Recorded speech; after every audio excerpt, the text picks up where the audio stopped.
This episode of the Co-optional Podcast is proudly sponsored by Squarespace. Whether you need a domain name, website, or online store, make your next move with squarespace.com/cooptional.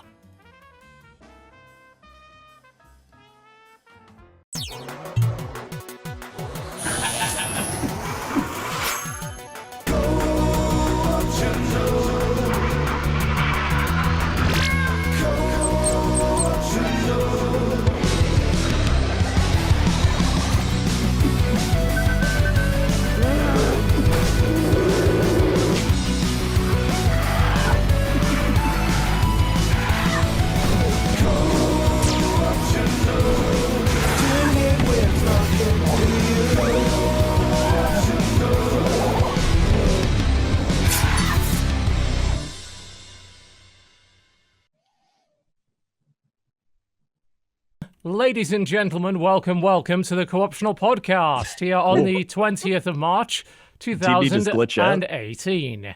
Look, if you guys had just ignored the fact that I did that intro twice because the first time my mic was muted, I could have got away with it. Completely. I don't even have a camera. It's fine. I could have got away with it. But no, you had to be surprised in some way. I did. I was confused. I heard, welcome, everyone. Welcome, everyone. I was like, what the shit? I did think the thing could have gotten away with it too if it weren't for you. We can start over if you want. Yeah, if you want me to we'll start over. We'll start over. We can. Just show the intro again. Shut it down. No, Shut it down. Not happening. It's ruined now. All it's going to do is ruin it again, and then just have a pile of ruin. How is that good? Yeah, but people visit ruins. Ruins are fun to explore. Yeah. Crendor, people can only see from your nose up. What? My nose up. You see, his camera was flying, and then he decided to adjust his stance to slouch. Let me back posture this. Yeah, it might be a good idea. Is this the posture cast? So, well, you are going to be here for 3 hours, so I wouldn't recommend slouching too much. My back is very strong. Trust me, it won't be. I've been told I have a very powerful back. I've been told. Stories have been told. My back is powerful, Khaleesi. My God, he's wooed every woman in the kingdom. What could the secret be? Yes. I like where this is going. More. No, it sounds dirty. It doesn't sound. My back is. It's only because he put Khaleesi at the end. Yeah, well, what else am I supposed to put There was there? a certain implication. My back is powerful.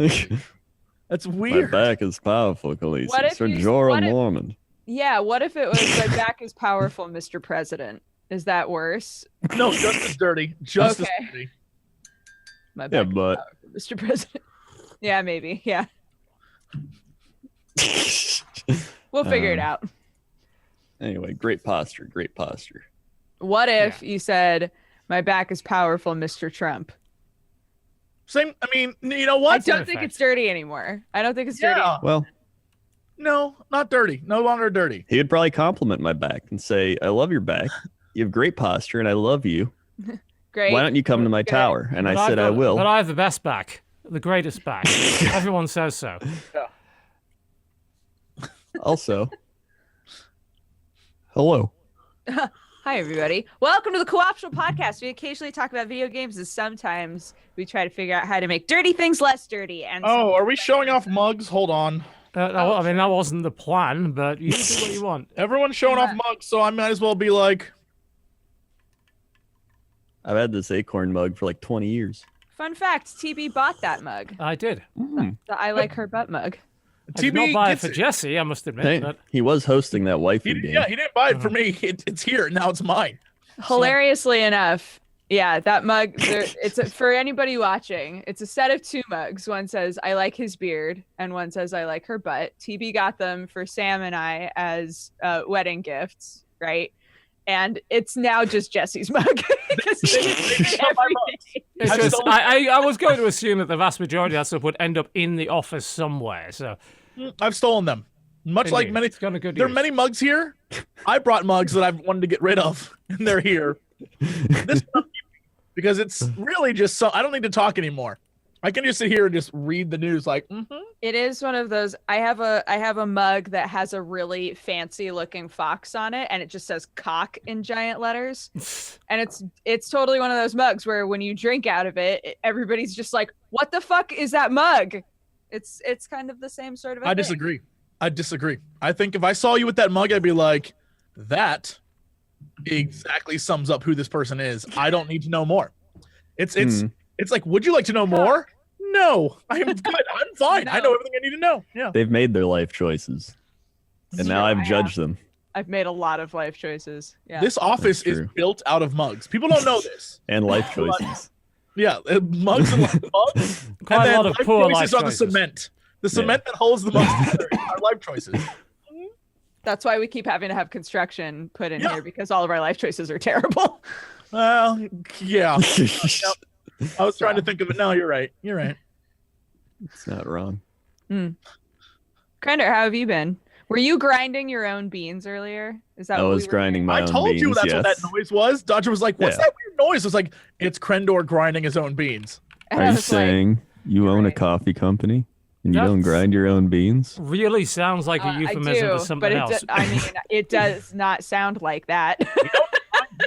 I have a powerful grinder, Khaleesi approved. Khaleesi approved powerful grinder. I have a powerful grinder, Khaleesi. See, if you say that, it's creepy. You gotta stop doing that. You gotta stop ending everything you say with Khaleesi. I have a powerful grinder. Just commit real hard. Or just commit. Yes. I'm good. Got my gallbladder out, so I'm on week 4 of recovery. Cheers. Week 4. I've hit a point where I'm at like 93%. We got what, 50-50 of people in here with gallbladders? Who still has a gallbladder? Yeah, who still has a gallbladder? Fuck gallbladders. I have my gallbladder and my appendix still. I have all my stuff. What? I'm the original. I'm original. I don't have baby. my gallbladder. I'm original, baby. Wait, TB, do you not have a gallbladder? No, I don't have a gallbladder. Whoa! No. I took mine out as sort of optional. It's like, well, you're having surgery. Do you also want your gallbladder out? We might as well. What? That's gallbladder very standard. is another thing in your body that like is kind of screws you over. It's very standard in America. Like, it's very standard. A lot of American surgeries, they'll say, do you also want your gallbladder removed? Because it can cause you it'll cause you problems later, and the actual effect of having it taken out is so minimal that most people don't even notice. So like, well, we might as well remove it because we're in there anyway. That along with my C-section. If I got a high five. Get your gallbladders out. Get out. That's even. Is that the same area? I don't know how this works. Gallbladder's like upper right. Don't worry about it. Upper right quadrant. Up in there right now anyway. Yeah, don't worry about it. Just get rid of the gallbladder. It's fine. Just guys all like. Actually, I have a friend who her sister had appendicitis while pregnant, and they had to like take her appendix out, but they had no idea where it was because babies move your organs all over the place. So she has like this really bizarre cut where they were like, it's probably somewhere in here. Let's go rummaging around a little bit. Dodger, you might have to get your gallbladder out soon because the 4 Fs. The doctors would always say this. Oh, There's that's 4. Oh, wait, don't do it. Don't do this. Why not? Don't do this. The 4 Fs. Don't do this. It's doctor approved. Beautiful young woman. Don't do this. They said if you're female, you're more likely to get gallstones. Okay. If you're fertile, which is pregnant, you're more likely to get gallstones. If you're over 40, you're more likely to get gallstones. Okay, not that one. And fat. If you're fat, I am right now. You're more likely to get gallstones. Those are the 4. 3 out of the 4. I'm gonna get. You've probably got gallstones right now. I only had 1, and that shit, that'll screw you up. How did you identify? Not to turn this into a very different sort of podcast, but like within yourself, how did you identify like? Oh, they ultrasound. I have shit going on in my body. Well, it makes you kind of queasy. You'll get some pain. Some people get bad pain. Some people are like crippled over 10 out of 10 dying pain. That's usually if your bile duct gets clogged by the stone. That's also like, oh, we need to fix this quickly or you're dead. Yeah, like it'll get infected. Some bad stuff happens. Yeah. And so mine was just kind of in there and it'd like kind of blocking stuff. And then it kind of affected my pancreas a bit, and so that's not fun because then the pancreas tries to send enzymes, and it's like bloop, and then the stone kind of blocks it, so it's like blue, and then I get sent back, and then it inflames the pancreas a bit. I see. And then I was just getting queasiness and like, ugh, and then like fatty foods would be like, oh. Yeah. Then they were like, we will take out gallbladder, and I was like, all right, let's do it. And then I got it out, and now we're a month in, and I'm like, hey, I ate ice cream yesterday, and I'm fine. Excellent. I'm very happy for you. Pretty much makes no difference. You know, you might find certain foods that you have a different reaction to than you used to, and that's about it. Yeah. So I'm happy with my choice. I'm great. I'd rather not have gallstones in me that clog my shit up. It's a fair thing to ask. For sure. Well, on to the Quaffle podcast, we do occasionally talk about video games, grinding, and gallstones. And those are the things we do here. Yeah, they do an ultrasound too, so it's kind of like you're having a baby, but you have like a little like poop baby though. Aww. No, it's a rock. It's a rock baby. It's a literal stone. Oh my god, you gave birth to a golem, dude! Amazing. Yeah. We have to They didn't even let me keep now. it. They just took it from me. Yeah, well, you can't be trusted with that kind of power. Give me back my baby. I wouldn't trust you with that kind of power. That's true. I mean, the power to create golems with his very body. Dude, my golem was an asshole. He's making my pancreas hurt. Fair. Get that. If he could be trained, he could become a powerful ally. Also, thank God the Olympics were on, because they gave me something to watch for like a week and a half. While you're just sitting there being like, ugh.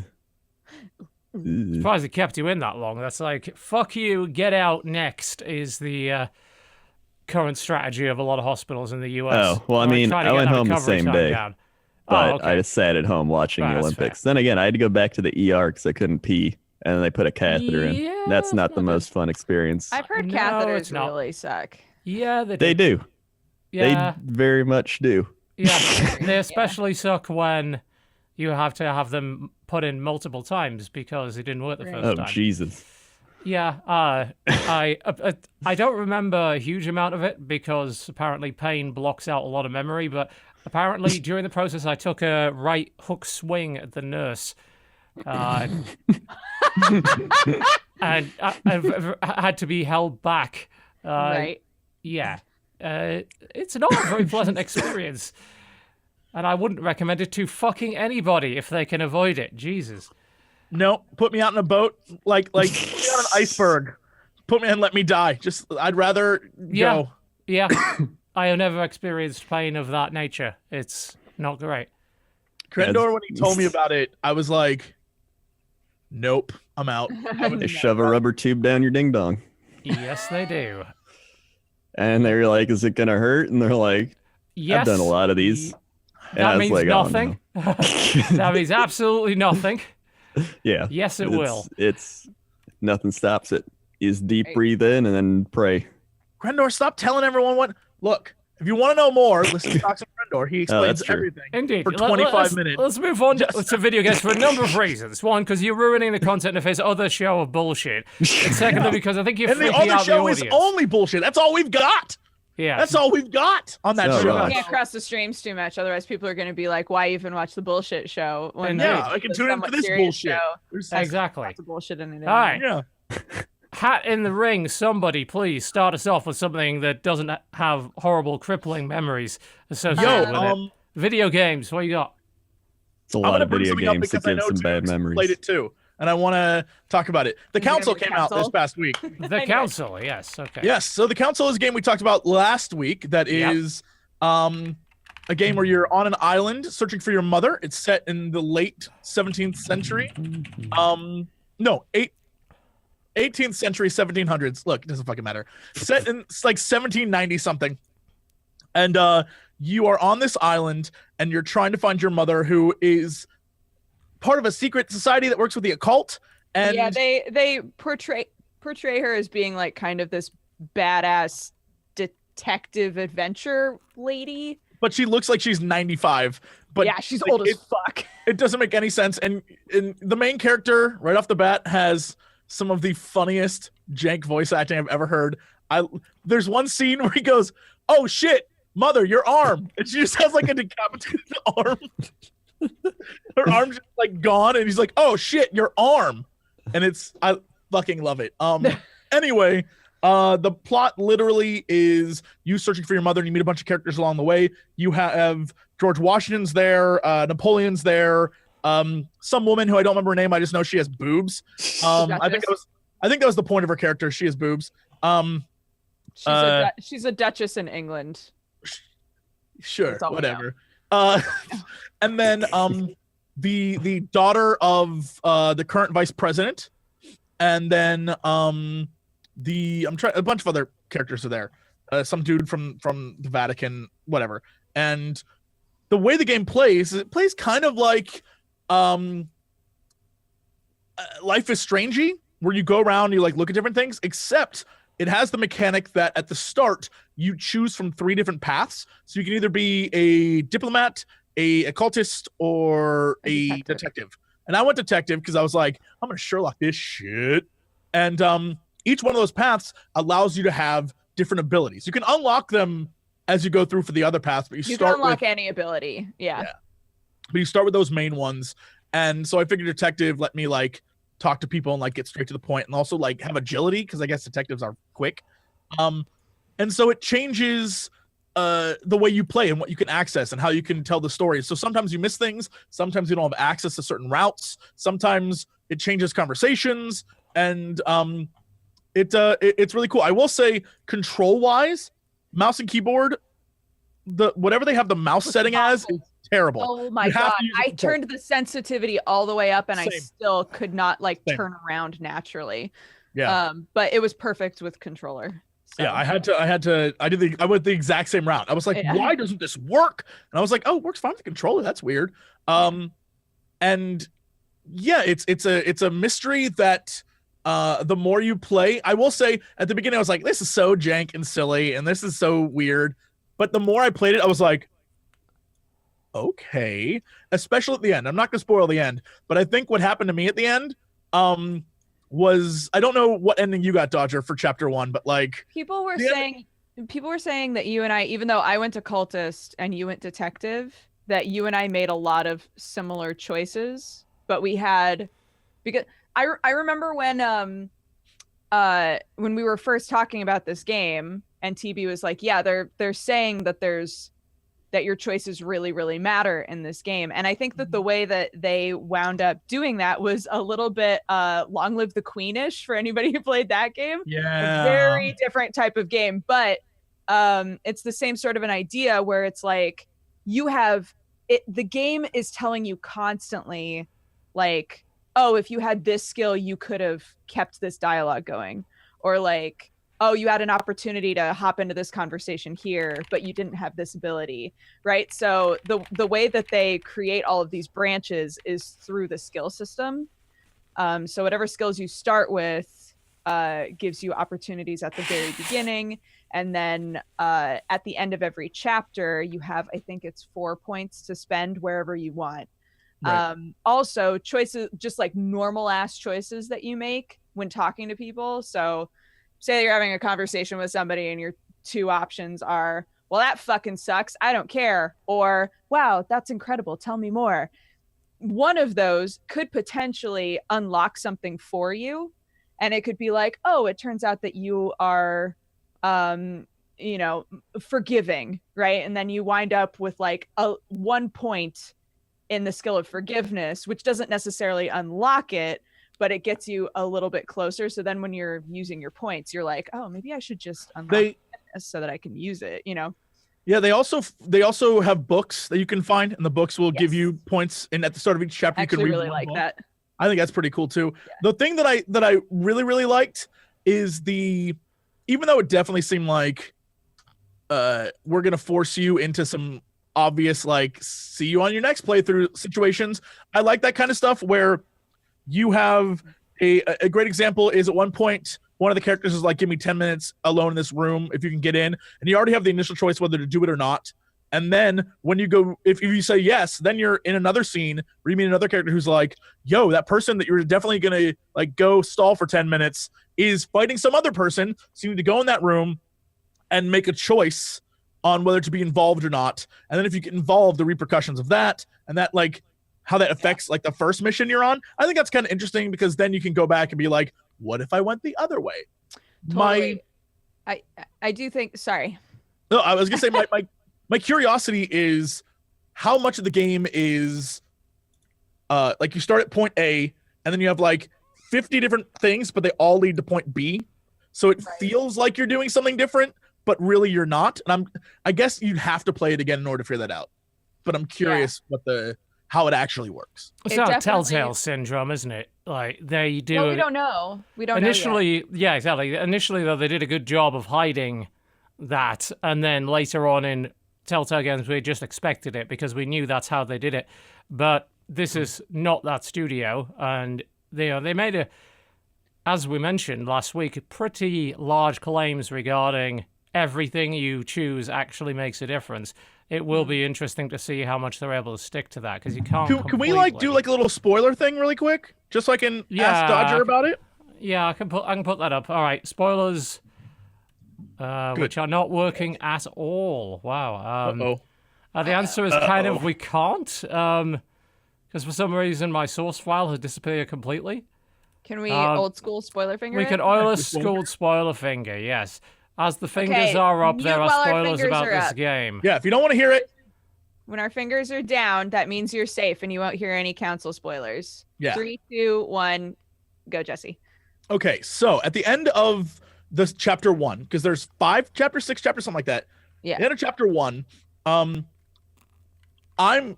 convinced that everything pushes you towards a certain outcome, but I'm really curious what happened to you. So with me, at the very end of the night, I was hanging out with the Duchess, a Duchess. Did you decide to spend your evening with the Duchess in Washington?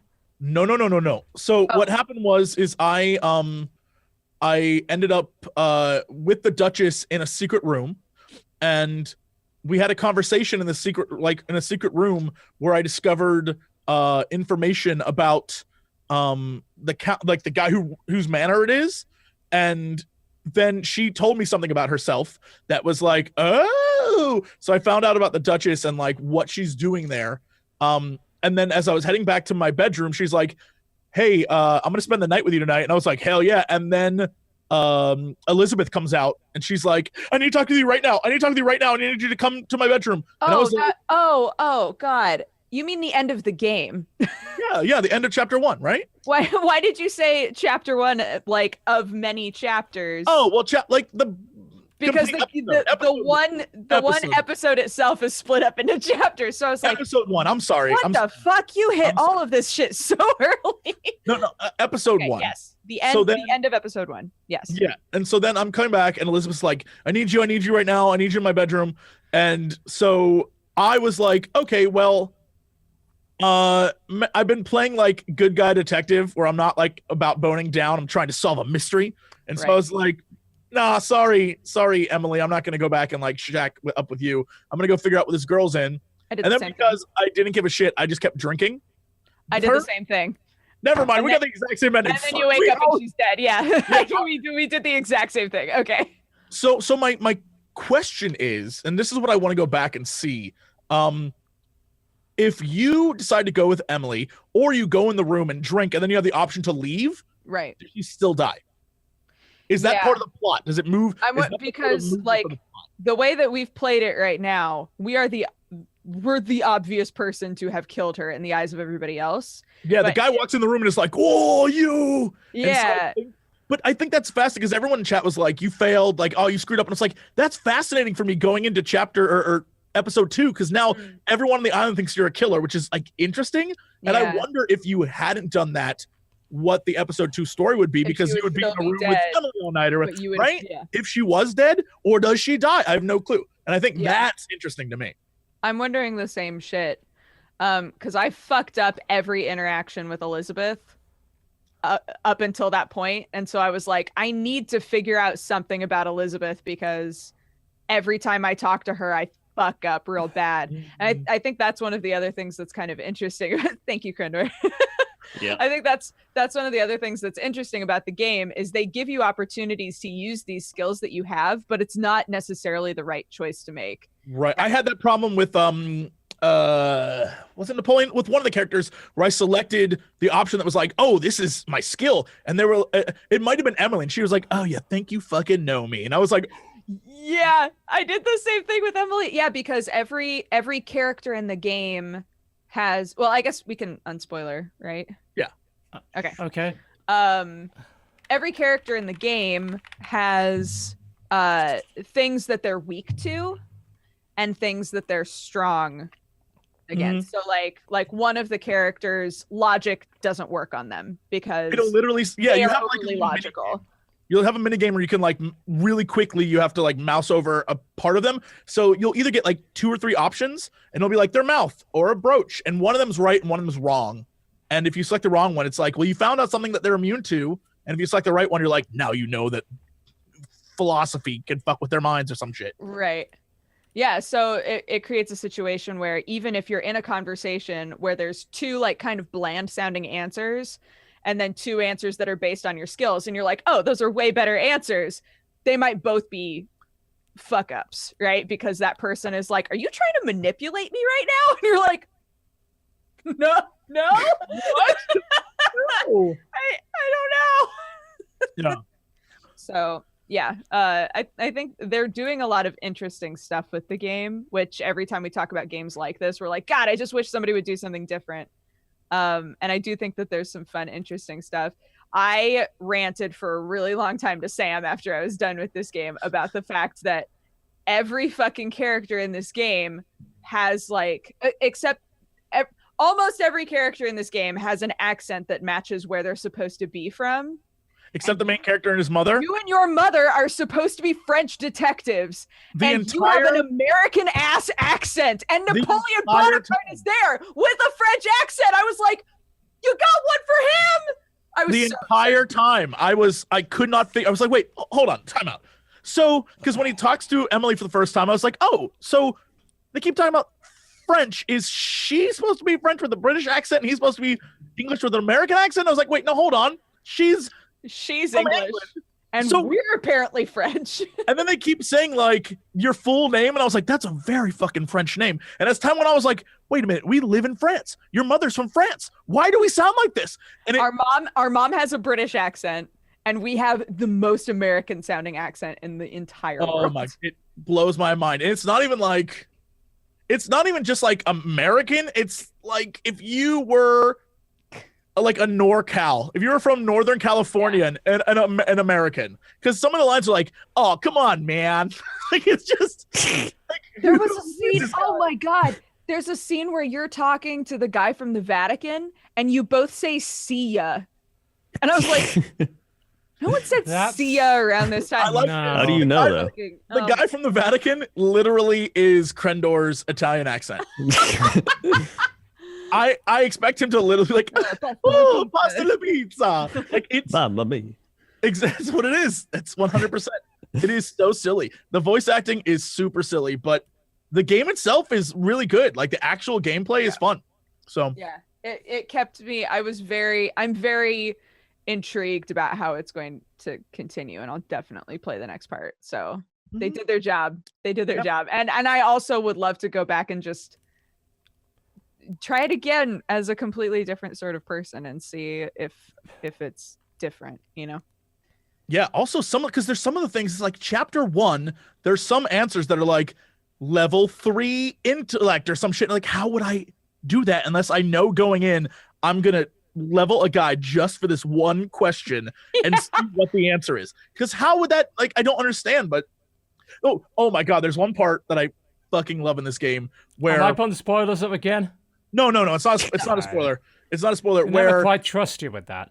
The cardinal comes up to you and he sees some shit go down. And the cardinal comes up to you and like says something to you in Latin, and then you have the thing to like reply, but you're like, I don't know Latin unless you go the path that knows Latin. So if you don't know, you're like, what? And he goes, Nothing. Like he's talking shit and other people in the room says it, and then you're like, what'd you say? And rather than explain to you, he's like, fuck it, and walks away. And you're like, what? That happens all the time. The best part is at the very beginning of the game, you see a Latin phrase on the ground and you read it fine. Yes. Yeah. And if you don't know Latin, because at the bottom it's like you can either translate or not. And if you don't know Latin, he's like, okay, and like walks away. And you're like, what? It's so funny. It's good. It's good shit. So yeah. Sounds like a janky mess, but some potential there. It's a good kind of mess. Mm-hmm. Yeah, it's a good mess. I'm excited to see what happens in that game. It's also nice to see a game like that. Drake? We didn't play it with Drake. I played it with Vic Montague. Damn! Wow. Damn. Vic Montague and Candy Hart came and played it with me, and they had a great time. I didn't. Yeah. That's crazy. Mm-hmm. We got off the set of Fast and Furious 9. He's like, yeah. All right. What else have we been playing this week? I played Sea of Thieves. I was gonna say, should we talk about Sea of Thieves? Probably best get onto that topic. Yeah. So I haven't played the official release, but I've played every beta weekend for over a month. So I imagine you guys have played it a lot, actually. I probably got 10 hours plus in this game. Yeah. So Sea of Thieves, it's one of those games where at first I was having a lot of fun. I was like, oh my god, we're pirates, we're running around, we're going crazy, we're drinking grog, we're shooting other ships, we're looking at you're doing all that. Then you get about midway through and you're like, all right, we're finding treasures, we're getting gold, we're doing pirate things, we're having a fun time. And then you get into your pirate battles and you're like, whoa. And after that, it starts to get to a point where it feels like there's nothing to do, really. And I think it's because there's nothing to do, really. Well, I mean, yesterday was the first time I had ever played it. Yeah. And I realized that it wasn't completely open to the public yet at the time that we were playing it. But I was like, how, with as many review copies as I know went out, how have we not seen anyone? Yeah. What do you... Because the servers only have 24 people on them. Right. Mm-hmm. So that means how many of the big ships would that be? You have 4 per big ship. Right. It's so 6. There's 6 ships per map. Yeah. Felt you can have some single players too. We saw some abandoned ships that had been sunk. And I think the entire time we were playing, there was one ship that we ran into where we were like, oh shit, shoot him down. But other than that, we never saw anybody. You guys follow the story bits or the treasure hunt bits, the quests? Well, that's part of it. Is you go hunt treasure and it's like, hey, okay, where do you want to go? You're like, all right, I want to go find this treasure because the guy's like, go find the treasure. So you head out, you look at your map. It's like looking at a satellite view of every island, and you're like, and you pinpoint it, and you're like, all right, we gotta go this way. And then you go to the island and you're like, all right, it should be right here. And you're like, clank, and you dig in and you're like, all right, because the treasures aren't that hard to find at first. I think they get a little bit more difficult later on, but not crazy difficult. And then some skeletons pop up that are really easy to kill. Well, I mean, I'm curious. And you get it. This is why I didn't play beta, because it seemed like the pool of people was too small, right? Not really. And so well, I mean, comparatively to right now, as the game is launching on day 1, I imagine there's gonna be a ton more people playing, which maybe that means you'll run into more people, is what I'm hoping, because what you're talking about is the exact same reason why I stopped playing the beta day 1 that I played it, because I was like, well, I kind of get the idea of what I need to do, but I'm missing the idea of we're pirates on the sea and we fight other pirates. So far, I fought skeletons and waves, and that's it. I think I'm done with this for now. We hit a point where we were finding a lot of people. We'd find a person every 15 minutes. We'd be like, another ship to fight. So we fought a lot of ships because there was a stress test beta where they opened it to the public and it was packed full of people. Okay, cool. I bet that's good then. Yeah, and that was fun. But part of it is we kept hitting their ship, but we were hitting the top half of their ship, so it wasn't sinking. We were like, all right. So we had to keep stockpiling cannonballs.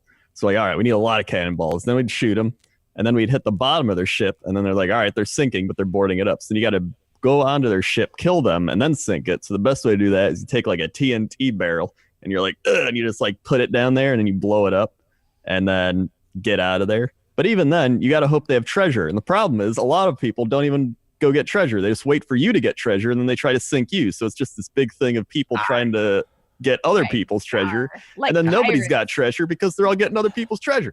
The real treasure be murdered.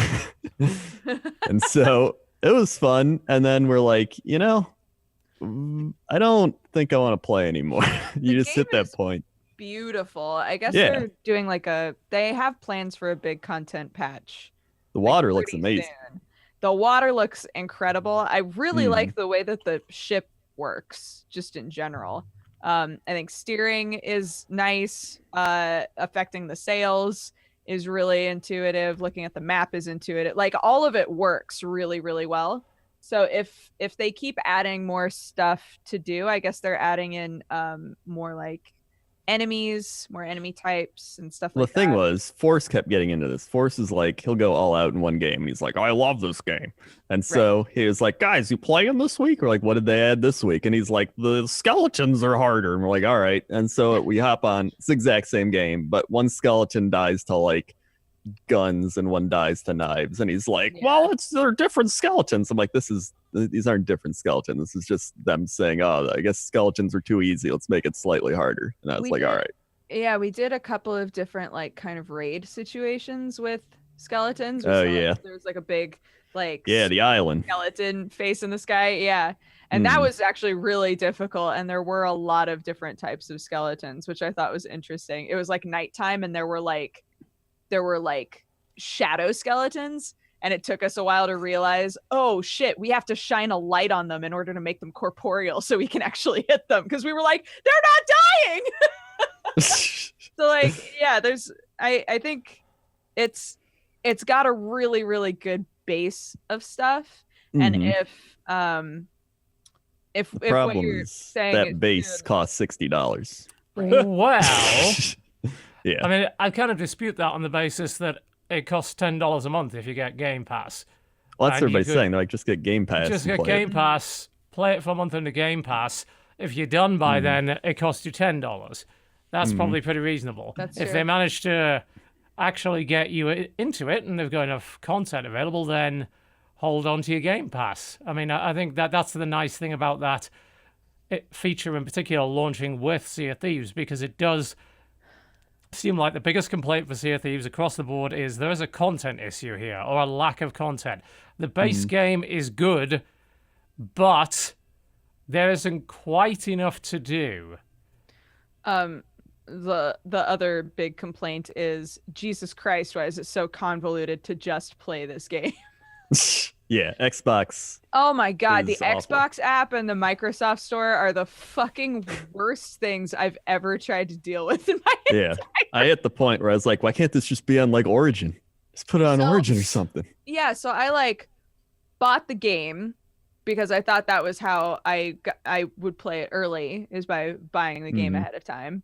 And then Sam was like, oh, no. You shouldn't have bought the game. We actually have to use review codes. And I was like, oh, okay. Yeah. And he was like, yeah, but just refund it. So I went into the Microsoft Store and looked at my order history, and it was like, you've never bought anything with us. I was like, that's funny, because I literally just bought a thing with you. And they were like, no, you've never bought anything. So I was going, okay, well, if it doesn't think I own it, then maybe I can just use the review copy.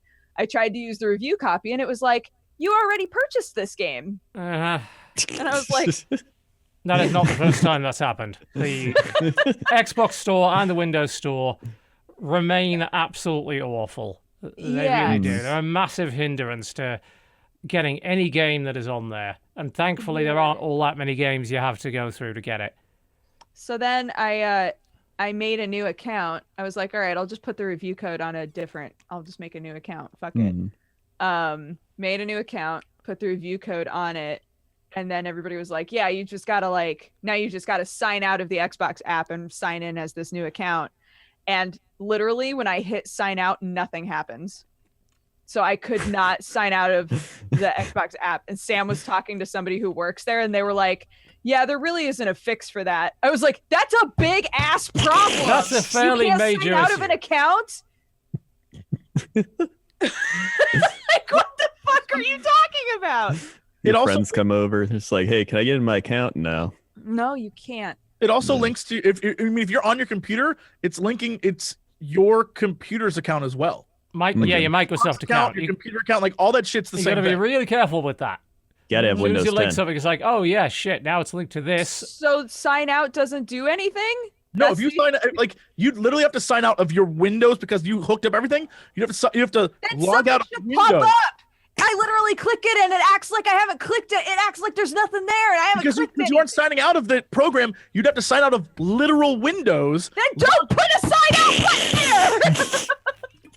Don't say sign out if it's fake.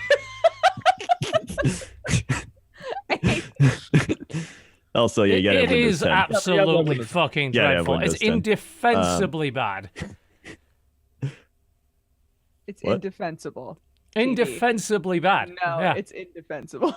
Also, when we were trying to join, we kept having like refresh the friends list. It's like, all right, joinable, and then someone's like, no, you're offline. So I had to go to my offline thing, go online, and then I could join my friends ship thing, but then it kept crashing.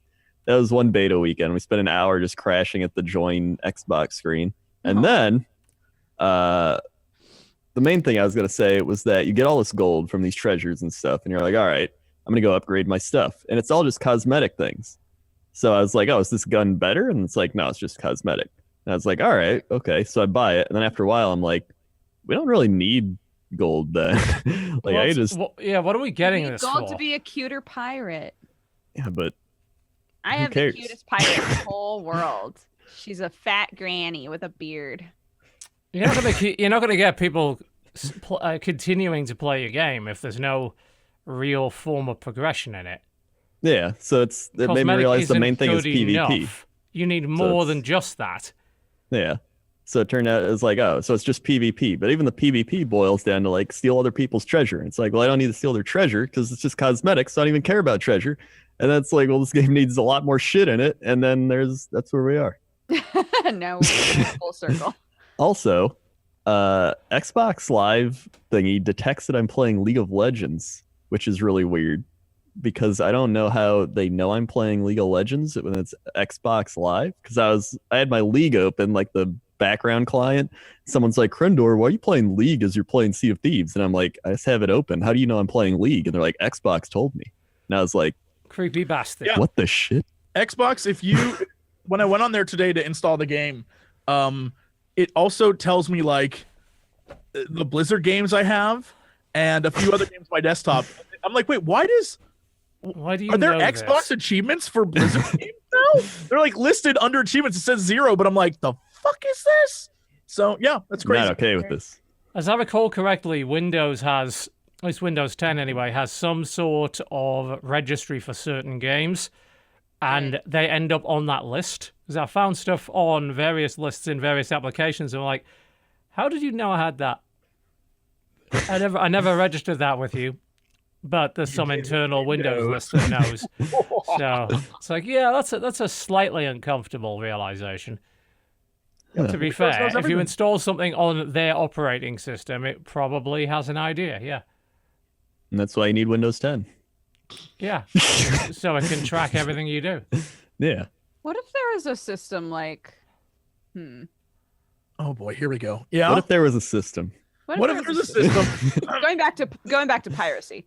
What if there was a system where you could like become a bounty inside of the game, or like if you had killed like a crazy number of other players, or Right. if you had stolen like a lot of other people's gold, things like that, and then it would like ping. Here's the problem. How would you do that? Because there's only 24. I'm still confused, and I guess it's because of Xbox limitations. There's only 24 people per server group. So what they've said is that like when you load into the map, whatever like map you're on right when you load in, there's 24 people. Don't and like it. As you sail around, it might instance you into other maps. Don't like so it. that at any time you're always on a map with 24 people, but it might be like trying to instance you into areas where there are more people around where you are, so that people are like interacting more often. Don't like it. How am I supposed to form my dread pirate crew of people from the end of it's literal? not an MMO. You can't do that. It's as simple as that. Just throw that idea out the window right now. It's not going to work. I hate that. It ruins the point of like a fun game like this, where you literally make a dread pirate crew and kill people. Well, welcome to consoles. Oh, it breaks my heart. This is Wait like for some good the PC concept great. MMO to do this. I mean, there's already some pretty damn good PC games that are doing the whole piracy or ship battle thing that have way more player support than this does. But like, what if they made this, but I could have more than 24 people? But they're not going to do that because it's an Xbox game. What if they decided to make less money? Yeah, they wanted to make a good game, but not have it be 24 people. Not gonna happen. It would be really fun if at some point, and I know that this goes against how they've said they want the servers to work, but it would be cool if at some point you could have like your own server and just be like, it's 24 people that I know, and we're all gonna beat the shit out of each other or whatever. That would be cool. Yeah, because you could develop a cool meta across that, you know, and the level of persistence would be potentially interesting. But yeah, I mean, I can see why they're sort of doing the whole, well, you sail between servers essentially to make sure that it feels like it's a living world. It feels like there's always new people, but there can only be 24 people on the map at any given time. Right. And I also say how bad cross-platforming is, especially with communication, because we could tell when there were Xbox people because they'd be using in-game voice chat. And so we're on Discord being like, hey, there's pirates coming up. He's going up. And then we'd hear them being like, I'm boarding the ship. I'm going to go onto their ship right now. We're like, all right, they're boarding the ship. Ready to shoot them. Oh, no! Oh, poor baby. So it made it very easy to defend. Very easy. I like your Xbox player. I'm boarding the ship. All right, they're boarding the ship, guys. Get on the ship. I see a ship. Then they'd like, we'd kill them. They'd be like, I'm down. So already a disadvantage if you're a console player. It's really funny. You just go around and kill That should not really work that way. That's a bad idea. We need an animation of that, of someone literally like, all right, everyone, I'm gonna board the ship. And then you guys they're boarding the ship, and you're just there. And they look up, there's guns, they shoot them like, I'm down. All right, I'm gonna come get you. Guys, just stay there. Oh, fuck me, that's funny. That's great. So Don't I play assume on it's Xbox. proximity then? It's got to be proximity if that's how that works, right? God. Yeah, it's Jesus. proximity. Yeah, It's, that's hilarious. I think you can turn different options on, but it defaults to all that. Oh So it's my. pretty great. Yeah. It looks fantastic. It's very intuitive in how it plays. And I think that there's a ton of potential there, but it needs more. It needs a lot It more. needs more everything by the looks of it. Yeah. Great base game, though. Yeah. Problem is with great base game is that you lose all your players after a week. That It's is like, the well- problem. That's why Force was playing with us, and he's like, "So Gmark, when like in a few days, when you get a lot of gold," I was like, "We're not gonna be playing in a few days." I think I was there when you It's like, said Force, I know you hope this is the next cash cow for your channel, but the vast majority of us are not going to stick around because clearly this thing has the depth of a fucking puddle. Yeah.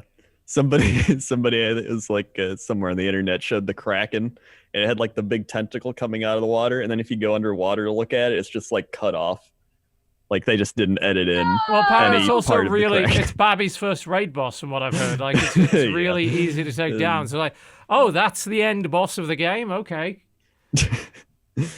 Yeah. It's, you got an ambitious game with a great theme, and you're doing the same games live as a service shit that all these other games have been doing, and then again you're launching without enough content. Fucking how many goddamn games are going to make this mistake? I am very like, Yeah. I saw you were downloading it, TB. Yeah, as it keeps trying to download.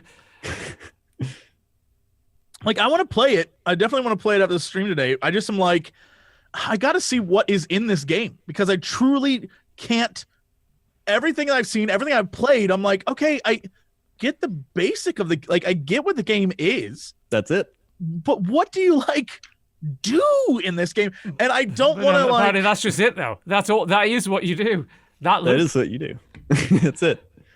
You go get gold to get cosmetics that you don't need, and then you fight other players. This goes back to the fatal flaw of the game.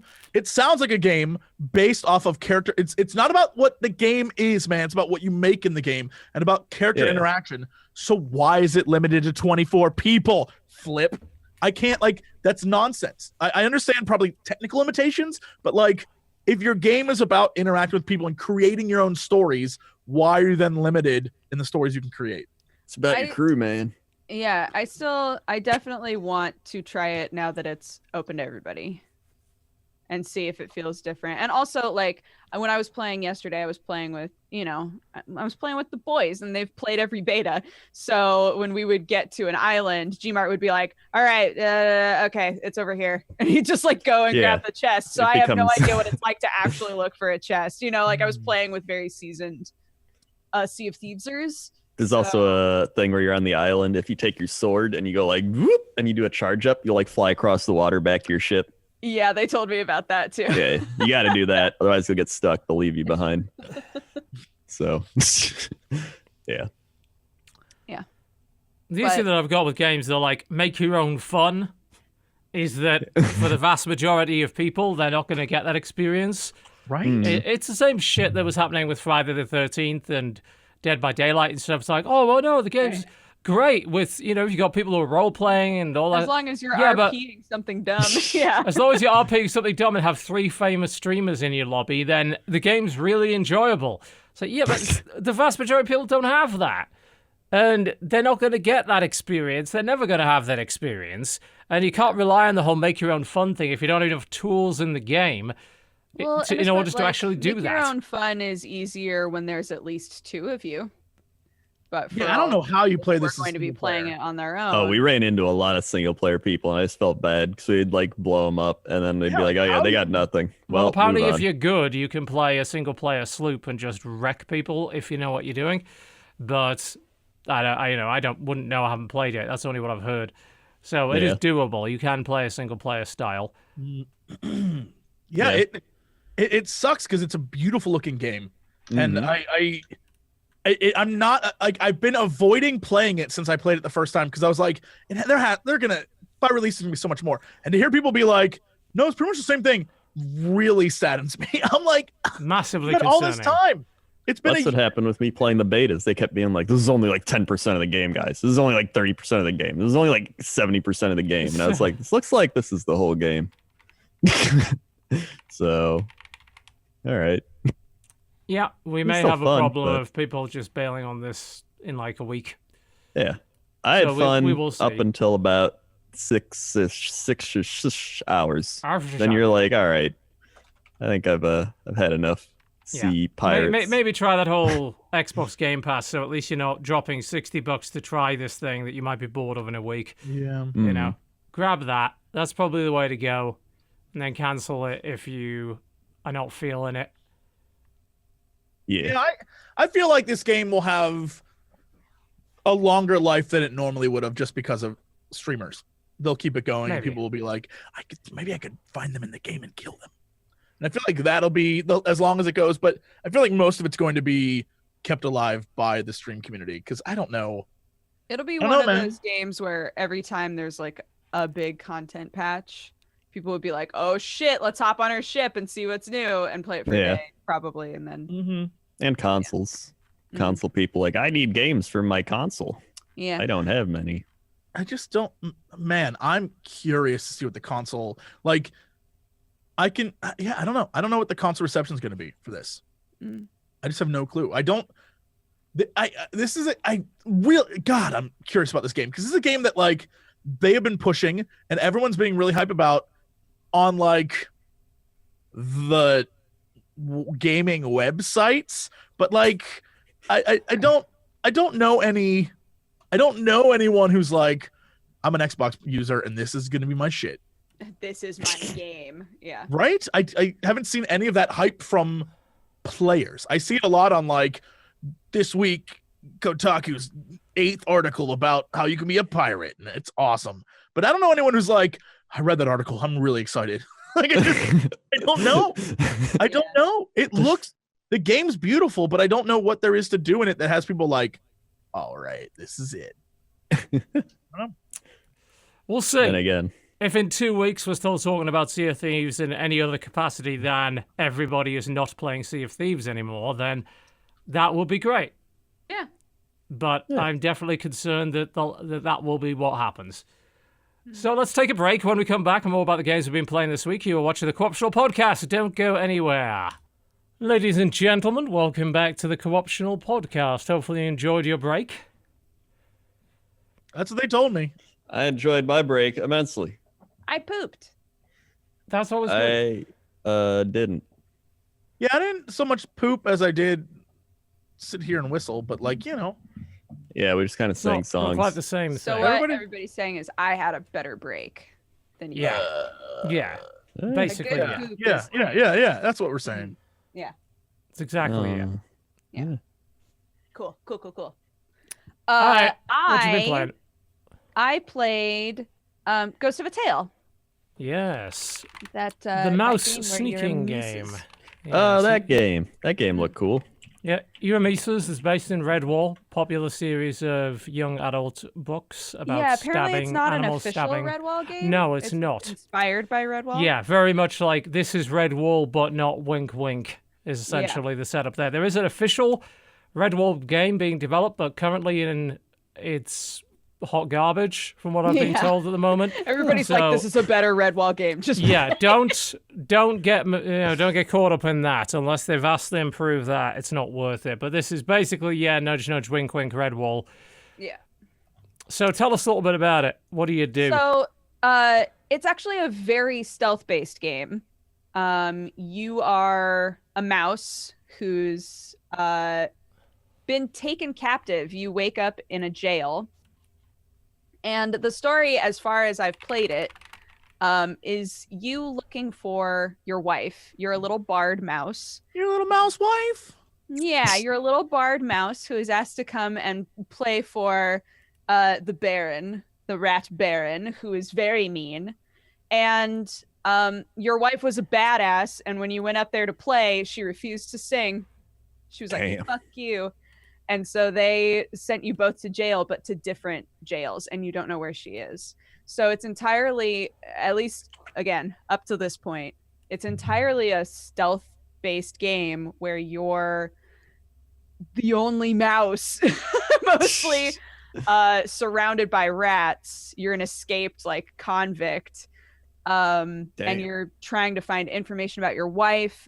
You meet allies and people who are willing to help you. And there are lots of different people who are offering you different ways to do it. And so you're trying to learn about them and what they need, and you're trying to very carefully get items and fulfill requests so that you can get more information and move on, basically. The game is beautiful. It feels great to play. But it is it's very slow and calculated because it's so stealthy, right? You can't kill a rat. The rats are huge, right?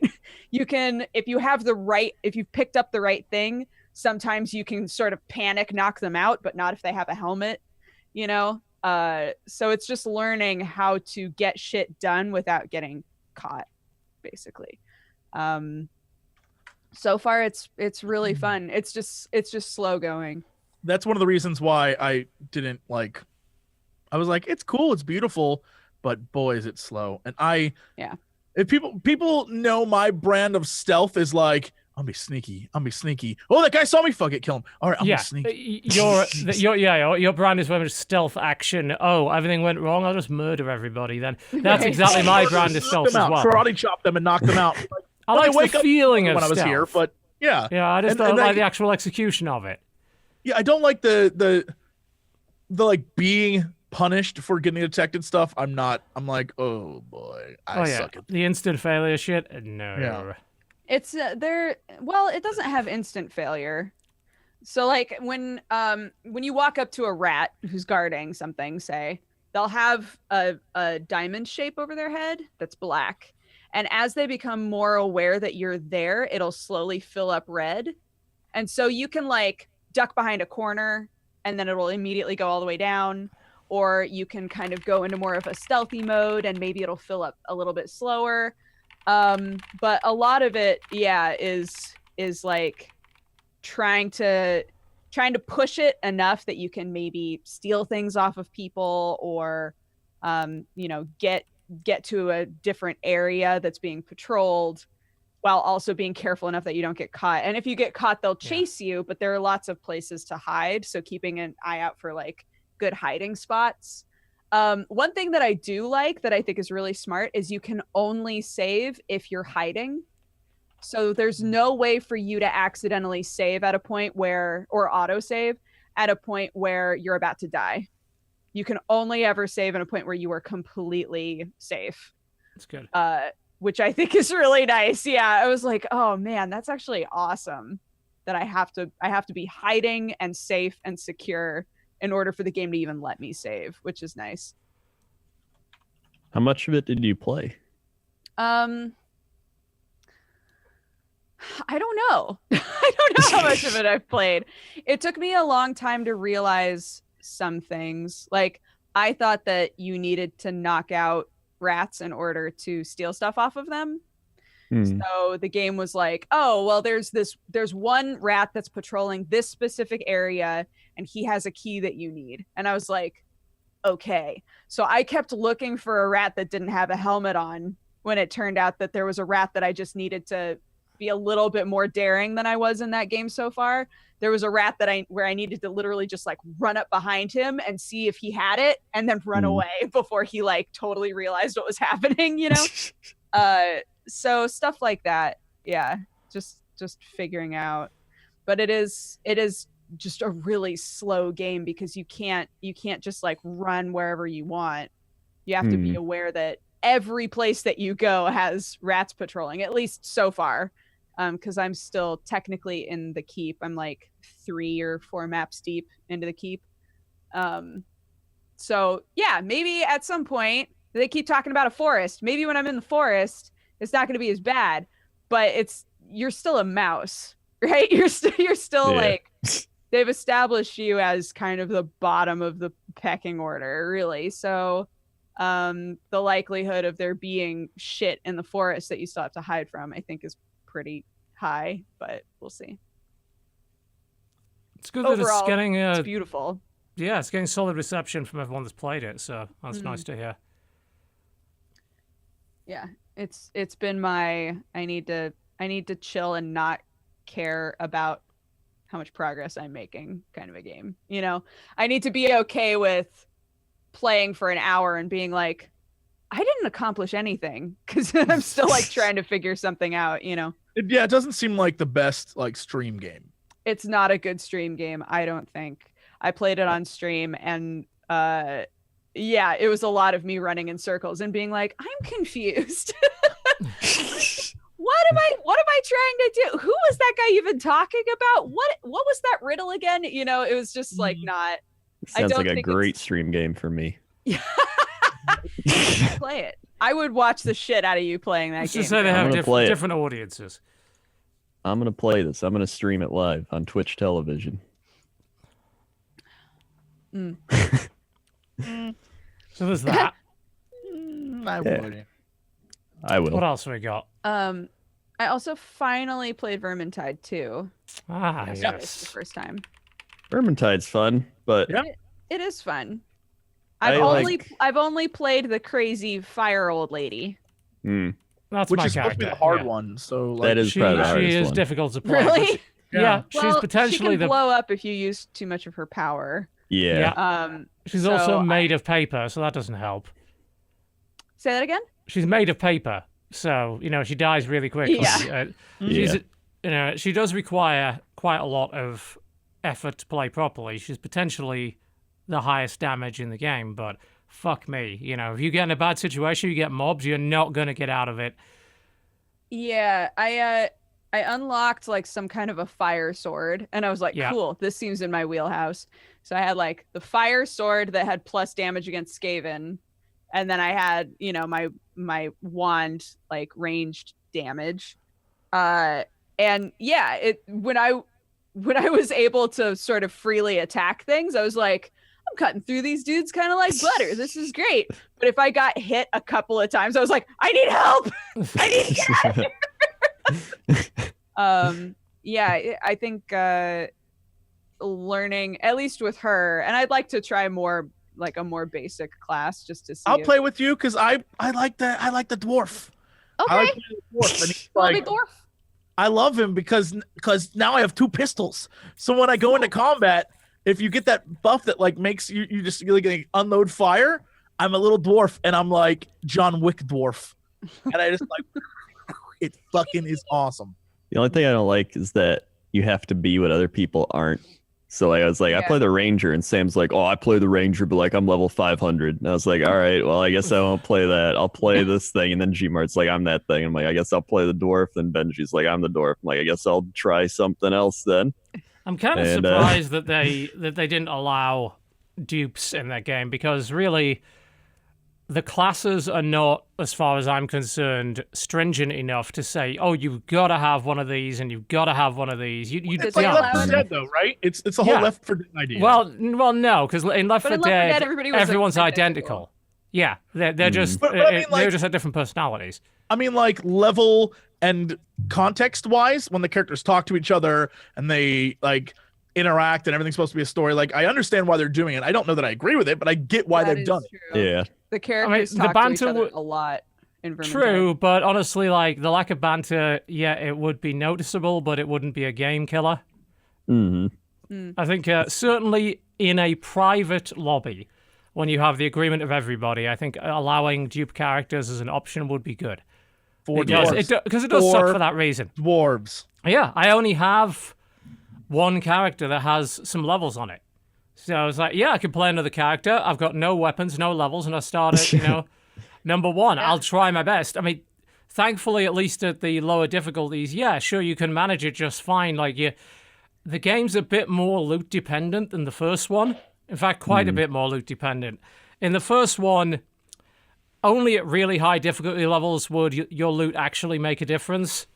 It's like, oh, well, you really could use like a high tier weapon here. But in this one, you've got various armor pieces. Everything has a power ranking, which upgrades all of your stats in the process. So the game sort of scales on the basis of that, which does make starting a new character in a situation like that a shit ton more of a pain in the arse. But I understand why they did it. And stuff. Yeah, I think you can to some extent. I know there'll probably be some items that have a cap on them or something, but I understand why they went that way, because in the first game they said, this isn't a loot game, and everyone else said, yes, it is. So I was like, okay, it's a loot game now in Vermintide 2. And honestly, that's good, I think, overall. I was surprised that, because I was asking what trinkets do. I was like, oh, I'm looking at the trinkets, and like it doesn't say what they do. And Sam was like, what do you mean they're trinkets? And I was like, yeah. So like, what do they do? What are they for? And he was like, what do you mean? And it took a while for me to realize, like, oh, none of this shit matters. It's just adding to like my item level and my defense. Like, got it. Well, yeah, to some extent. There's some items that doesn't mean anything. Yeah, I was going to say, there's plenty of trinkets that actually do mean quite a bit. That have a bunch of other stats on them, but they should also just show that when you look at it. It's like, oh, this has got a plus 5% against this, blah, blah, blah, blah, blah. It's normally not till later in the game that you start being like, oh, yeah, I got that. I think the only thing that I have that showed like extra information is that fire sword being like, this has a plus against Skaven. I was like, sick. Yeah. But everything else that I got was just like, that one was 10 and this one is 11. I was like, all right. It'll be like that for a little bit. I guess I'll put it on. Yeah, once you get past like level 5, I found that seems like the time when it'll start dropping things that are actually of value. And obviously it depends on what you get out of your boxes and how well your runs go, and all that sort of thing. Oh my God. There are times that drove me insane because we would just keep losing like midway to or towards the end of the run. Chat caused a lot of that for me. Yeah. And then chat's just like, what if we give him the blood thing where it just kills him instantly? And I'm like, oh, cool. That's cool. Yeah. I was like, all right. That's not like you'll be like the very first time I was like, you know what? Let's bump up to veteran. I've never done this. Let's take it to veteran. Oh yeah. We're on veteran. We're fighting 2 chaos like warriors, and they're literally just like, and now you have a blood curse, and literally it's just we're dodging these warriors, not getting hit, but we're just slowly dying, and then we all die. And it was like chat. You just made us waste 15 minutes. That's your time, not ours. Don't play with Twitch integration. Don't do that. The game without Twitch integration. Fuck that. Because I've only played it with Twitch integration so far. Yeah. Well, to I me, it could only be a bad thing. When there aren't filthy Skaven in chat fucking everything up. Yeah. It's like that can only be a bad thing in my opinion. It's like either you've made the level too easy, or you've made the level too hard and frustrating for everybody involved and wasted everybody's time. That form of Twitch integration, I think, is a waste. I hate it when they put it in games. I understand why they do it. It's like, we'll put it in, we want streamers to play this game because we know that this is a way of getting people to buy it. Yeah, but your Twitch integration needs to be a bit better than that. That's just either voting to fuck people or voting to make the game easier. Neither of these things are good things, in my opinion. It was it would get frustrating when we were playing, and then Sam would be like, all right, let's get the grimoires. And we were like, Sam, I don't think we can do this with multiple grimoires and all the tomes. He's like, no, we'll do it. And then we die. And we're like, all right, well, obviously. There goes 20 minutes. Let's try again. At the very end of a lot of runs. And I was like, I'm already squishy, and we have 2 grimoire. Yeah. Which cuts down my health to like half. So maybe you don't go any more than that. Yeah. Sorry I died, but it was kind of inevitable. There's a lot of hubris in Vermintide. It's like, we could totally manage the 3rd grimoire. It's like, no, you fucking cannot. It's like, we understand it. Yes, okay, a little bit extra loot level, but 1 or 2 is enough. Just get some tomes and maybe a grimoire, Yeah. Mm-hmm. Yeah, there's fine. Chat is bastards. Of course and that's the thing that we learned though. Like, I'm really curious what the game's like without them, because it seemed when they weren't trying to fuck us over, it seemed relatively easy. Like a group of 4 solid people can get it done, even with all the grimoires and all the tomes and shit. Like the minute chat decided to be assholes and be like, and now a bunch of fucking tornadoes. Oh, and you also have blood loss. It's like, right. Why am I even playing? What is like? What do you want from me? I mean, I'd say, 3 grimoires on any level is going to be a huge fucking challenge because of how much damage it does to your health. Yeah. Even if you're playing on normal. Trolls. Yeah, it's a fucking nightmare. So you don't want to really do that unless you're absolutely confident of it. Playing a dwarf, my favorite part of the entire game is when one of the characters, somewhere which keeps telling the dwarf, like, aim for the head, and I'm trying to fight giant armored people. I can't swing. I can hit here. I can't hit their head because I'm so close to the ground. I'm like, what do I do? It's the ranger. It's the ranger because there was a really I thought it was funny. I don't think anybody else did, but there was a point where I was fighting some dude and I was just burning him alive, and I just hear the ranger go, aim for the head, Sienna. I was like, fuck you, I'm burning him to death. I literally could, guys would come at me and I'd be like, limbs, legs, I can do all that. And then when you press X and you go into third person view, you actually see how tiny you are. There's one level where you have to run through wheat. I can't see over the I can't see over the wheat. Dwarves' greatest enemy is wheat. I love it. I can't see over it. I'm like, enemy, oh yeah, it's 2 grimoires and 3 tomes. Yeah. So the 2 grimoires, they take away a third of your HP, and then the tomes make it so you can't heal. Right. Yeah. But you can drop the. Well, yeah, you can drop them. Healing, but you can't just have it on reserve. Yeah. Oh my god! And then chat would be like, when chat would do this on purpose, and don't tell me you didn't do this, you sons of bitches. It's like you have a tome and you're holding it in place of a healing item, and then they're like, give Jesse the healing item, and I drop the tome 2 rooms back, and I wouldn't realize. I'd be like, wait, what the fuck? Why do I have a healing? God damn it! And I have to go back and get.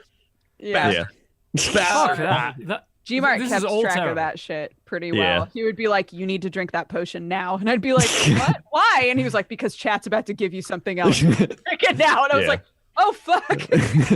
They would give me everything. So like, Crendor's gonna do something dumb with it, and so they would just keep giving me all the potions, and I would just keep drinking them right away. Dumb with a potion. I don't know. They would just give it to me. They would give me everything. I would always drink a strength potion right as I thought we were about to hit a bunch of dudes, and then like there would be no one. Generally best to wait for like few extra seconds. Well, some of the bosses are like easier than the others. Like you get the chaos, like tentacle guy. And he's like, whoa, and you just kill him in 2 seconds, and then there'd be the bile troll, and you just die. You'd just kill everyone. Bile troll, Jesus. Yeah, absolute nightmare. Yeah, he's just like, hey, bile everywhere, and then everyone's like, hey, I'm trying to move, I'm slowed, I'm dead, up, guys, and then everyone just dies. There's another special that just dragged my ass into the middle of the bile, or whatever. Please do something about that. He's got gallbladder it can issues, go gloriously wrong. It's just like Left 4 Dead in that respect. Everything can fall apart just in such a fantastic fashion. It's fun, and that's fun. That's still very fun when everything goes to shit, you have to admit. Yeah, it's still a fun game. I enjoy Vermintide 2 a lot more than I enjoyed the first one. Yeah, I think it's a huge improvement. You know, and what a game with a good amount of content for $30. Yeah, and it actually runs well compared to the old one. Oh yeah, the old one ran like crap. Yeah. Yeah. That's a game that's easy to recommend. Yeah. Compared to like Sea of Thieves, like, well, there's $60 for questionable amount of content. Vermintide 2 is like, well, it's $30 for a good amount of content. Oh, I play the new Kirby game for the Switch. Oh, how is it? Aw. It's pretty fun. Because I used to play a lot of Kirby games when I was a kid, and so I haven't played them in a while. And I was like, you know what? I'm just going to buy this Kirby game. I'm going to play it. And it's like a nice little... It's not difficult per se, but it's like the graphics are fun. You're like doing the abilities. You're like, whoa, and you're like combining abilities and stuff. It's just like a chill out type of game. I like it a lot. It's more of a co-op game than a single player game. Like, how does it play on your own? I mean, it still plays fine. You just got 3 AIs with you, like as your friends, and then they just you pretty much just use them to get abilities and stuff. So you're like, I have fire guy, and then you got your sword, and so you're like, bling, and you hold it up, and he's like, hey, I give you a fire sword, and you're like, all right, sweet, and then you just go around and kill people with the fire sword. It's just like the main thing is just combining stuff. Like one of them, you turn into a curling rock, and then they can like hit you, and you just go like, woo, and you like knock out all the enemies as a curling rock. It's great. It's just a nice chill out. I always play it at like the end of the day where I'm like, all right. It looks super cute. Like it looks like a just fun little game. Yeah, that's what it is. And then it's just it's like a nostalgic thing too, because I'm like, I remember the Kirby things, and then I'm like doing all that, and I'm like, wow, I'm Kirby. Yeah. So it's fun. If you want a nice chill out game and you got a Switch, yeah. You go to Kirby. Yeah. What else it's did good I play? because we're in one of those sort of weird situations where they'd released the new Kirby game and it was just on 3DS. I was like, is this going to be a weird thing where they decide to keep a franchise off the Switch for ages? Yeah. We got Star Allies, so that's not too bad, I suppose. Yeah. But just a bit of an odd little thing to do, but hey. Mm-hmm. I played Chuchel. Yes. Tell me that's not a fun game. Tell me it's a great game. Hey, people disagree on Chuchel, so I'd love to hear what you have to say about it. Chuchel is, if you don't know what Chuchel is, it's made by the same people that made Samorost and Machinarium and Botanicula. It's just a point-and-click, little fun, wacky adventure. And it is a little bit different from their other ones. It's less... it's still got some puzzles in it, but it feels like it's not as... in-depth puzzly. It's more of just point-and-click goofiness. And so... and it's shorter. The other games are usually about 5 hours. This one's only like 2. But I still enjoyed it. It's still wacky and crazy, and you're like, what is happening? And the art style and the music and everything is just great. And that's kind of what makes it, is the art style and everything. Oh, yeah. I agree. It's fucking beautiful. In the weird Chuchel Aminata design way. So you can look at that and some people's like, well, this doesn't look beautiful to me. This just looks fucking weird. But to me, it's so expressive. Yeah, it's a very unique art style, too. Like, there's nothing I've seen like it. at all. No, nothing. Aside from like nothing their other looks like games. this fucking thing. But even their other games still look kind of different comparatively. Yeah, they don't look a lot like this. I noticed that there's a lot less background detail in this game versus Way something like less. It's very Machinarium in minimal. particular. Yeah. It's far more focused on the characters in the foreground. And that's something that Jen pointed out when she tried to play it. It's like it's characters on a white background a lot of the time. And I really appreciated the other games that weren't that. It's like, oh, I didn't really notice that, but you are completely right. That is actually exactly what it is. Yeah. Yeah, I mean, one thing I will say for it, and just so Crendor knows, I was not a huge fan of this game. But Wow. I know, bud. But one thing I will say is that there has to be a lot of skill that goes into making a puzzle game where there isn't that much around for you to interact with, right? Like they make it very clear, these are the things you can interact with. So like figure it out. It's not like Machinarium where you're going, what all can I click on? You know, there's so much going on, right? This one is still like, you're still going, I'm not quite sure what to do, even though there's only 2 things on the screen. So, which takes some design skill for sure. So what didn't you like about it? It was just not my jam. Why not? I hate the sounds in the game. I really hate the sound design. Whoa. I know. Whoa. I know. It's not. It's. I want to know what happened to you to make you like not like. And like you're about to be a parent. That's how you talk the next 2 years, girl. That's what You gotta be stuck with that for a while. That's gonna fucking be you. The nervous laughter as if it's not 100% fucking true. Look, when it's my own child, I had a friend who was like, you know, when I was in the hospital after we had our baby, I heard like 20 babies cry. And the only baby I was cool with hearing cry was my own, which I think is probably bullshit after like a day. But, you know, I'm cool with my own child making goo-goo noises because they're learning how to speak like a human. And that's fascinating. I don't need it simulated in this shit. What if you're in the hospital and you heard Chuchel? Well, people like crawled up on you and was like, and there was like a cherry. What if you had a cherry? You're about to eat a cherry and he came and stole your cherry. So our goal is to somehow get Chuchel into the hospital. What if Chuchel? What if this? I would hit the little button, being like, "Someone, please, fucking security!" And they're like, "Ma'am, we don't see anything." What are you just talking about? What are you talking about? There's nothing there.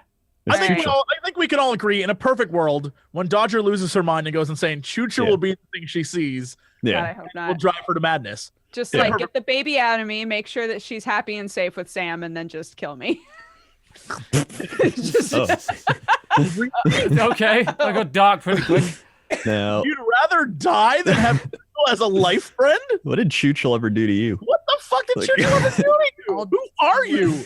He's made some weird noises and you hate him? Yeah, all he wants to do is eat a fucking cherry, and you're like, I don't want that cherry. In this situation, he's not real. We need to get as much Chuchel merch. Chuchel for no fucking reason. It's as real as you want him to be. He's just a little. I don't want him to be real. Doesn't he have the right to live just like everyone else? Why do you wish his unexistence? Right, we need Chuchel merch and lots of it. Hug? Can I? Are you okay? Oh dear. I don't like the game, guys. What else? So it's the sound, but what else besides the sound then? You just now like the click? What do you mean? The sound is persistent. Every time you do anything, things make weird. Well, that's just life. Things make sounds. Everything makes weird noises. Yeah. Sam makes weird noises. Sam loved Chuchel. We've solidly given up on this. Sam loves Chuchel. He loves Chuchel. Yeah. He's gonna be an amazing dad. He's gonna be such a good dad.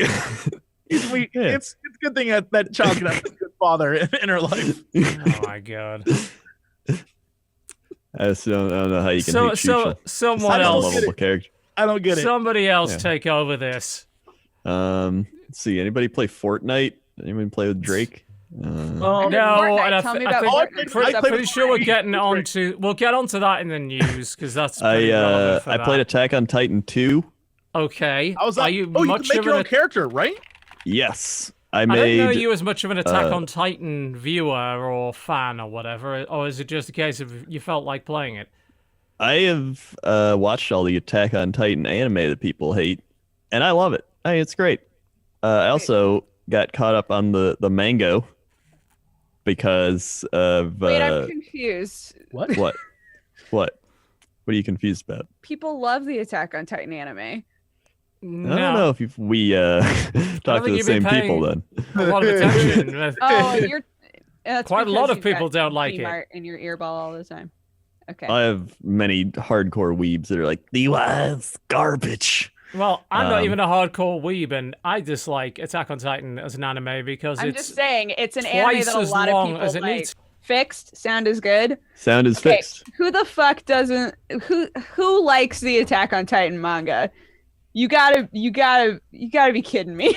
I think one of my favorite things about Attack on Titan is it's one of the first anime I've seen, so I've kind of got an attachment in that aspect. Yeah, that's fair.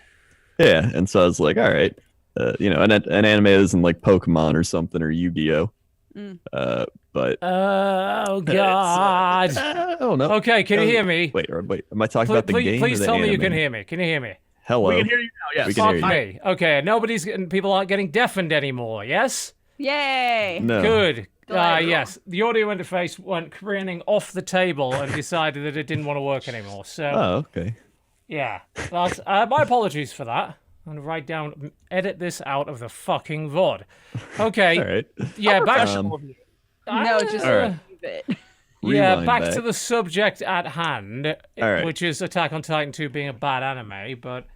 Okay, so, yeah, it's just one of those things where I feel like a lot of people hate it just to hate it. A lot of people don't like the writing of it and like the directions it takes and everything, which I can don't get. like the pacing. The story becomes incredibly drags. I was just saying, like, overall, for the most part, people enjoy Attack on Titan. And I think it was a lot of people's like gateway anime for people who hadn't really watched anime. But isn't that sort of like why people shit on it?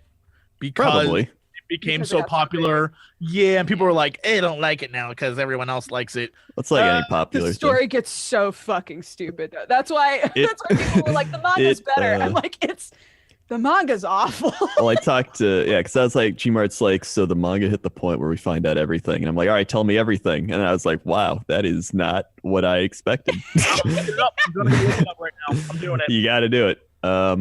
It's kind of insane. So, but I kind of like that. I kind of like that it goes off the wall, crazy, insane. Sure.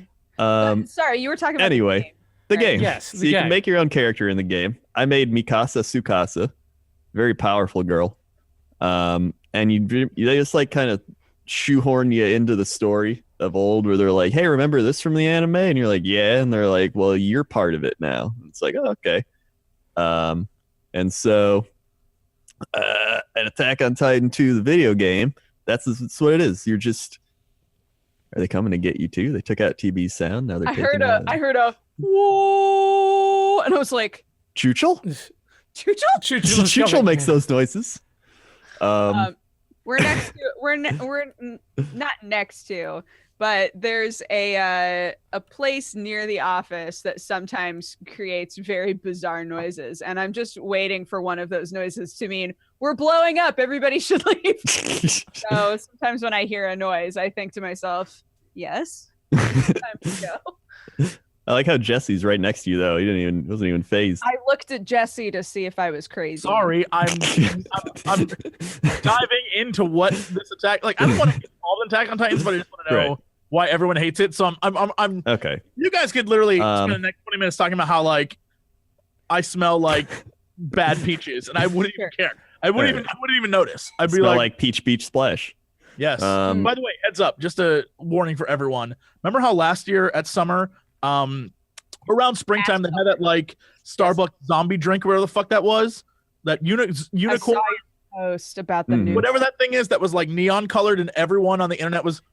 So they're making another one, and today when I was at the Starbucks I go to every day, they literally had like the ladies there were like making the new one, testing it because they have to learn how to make it. It's called the Crystal Ball. It's neon again, and it tastes like peaches, but not like the fruit peach, but like if you were making a shitty candy and you made it peach flavored, it is unpleasant and awful, and expect every tween to talk about it for the next like if you combined peaches and beaches and Splash. A peach beach splash drink, maybe? I would. Anytime I ever try one of those drinks, it just makes me want coffee, like real coffee. It's too sweet.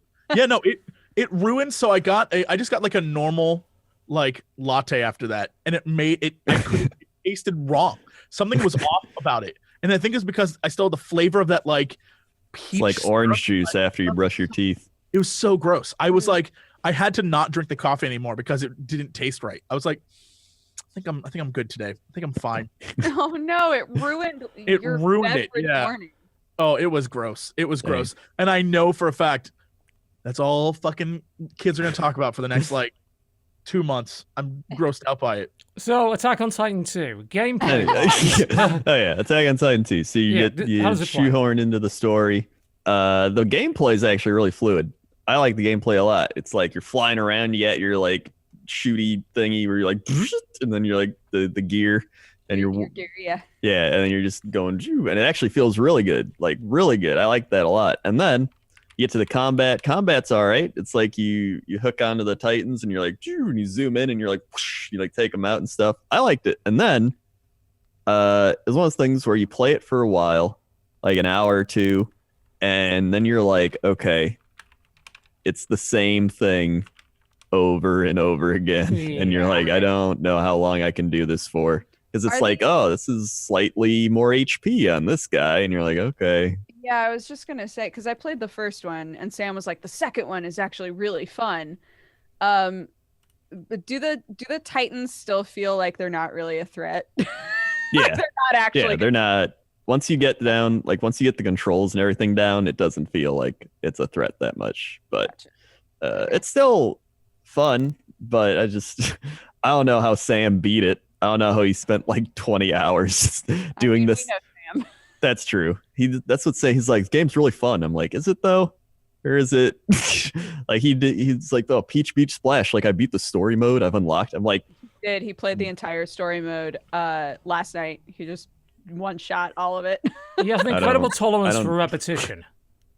I don't know how he's just got that brain where he just zones in, puts the blinders on, and then it's like he wakes up like, oh my god, yeah, I know kung fu.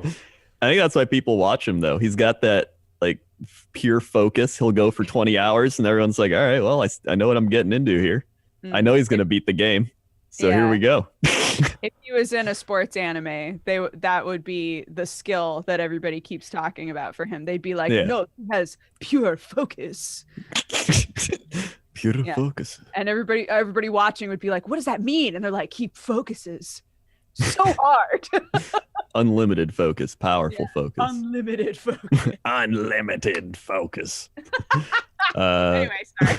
Anyway, it's all right. I don't know if I don't know how much it is. If it's $60, it is. All right. But if it was like on sale, I'd pick it up. If you like Attack on Titan.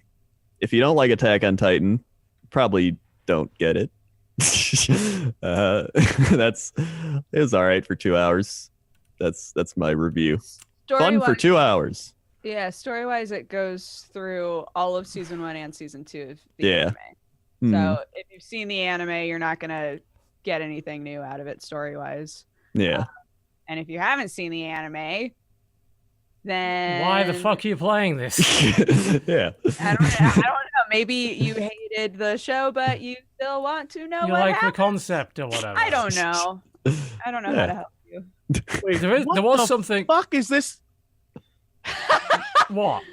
I finally spoiled myself, and I am literally like, oh yeah. I'm glad I did this, because if I had gotten into like season 1 and 2 of the anime, and then I knew this is where it was gonna go, I'd literally feel bad for wasting my time. No, that's how a lot of people feel, where they're just like, wait, really? Yeah. Like it sets up so many good mysteries, and people are. It's one of those situations where, you know, when you're watching a show and everybody's coming up with ideas for how they think the show's gonna go, and you're like, God, these are all such good ideas. I can't wait to see like what they do, and it's such a fucking letdown. It's that kind of. Sorry to anybody who's like, but Attack on Titan. It's like I maybe read some fanfic instead and pretend that that's real. Or maybe don't actually ever read that. I have the Lost vibe. I have a Lost vibe to it. Yeah. Where it's like there's a lot of mystery, and then the payoff is going to be so ludicrous. Like, what? There's one thing I want to ask Crendor about before we went to a break, actually, which is you checked out a game called Deep Rock Galactic. Oh, yeah. We played Deep Rock Galactic. Which we I've streamed heard it the other good week. Stuff about. I'd like to hear your opinion on it. Yeah, so you use me, Sam, Benji, G-Mart. We hopped in. You play as dwarves, and you go into like these underground things and like your tunneling ship, and then you just mine.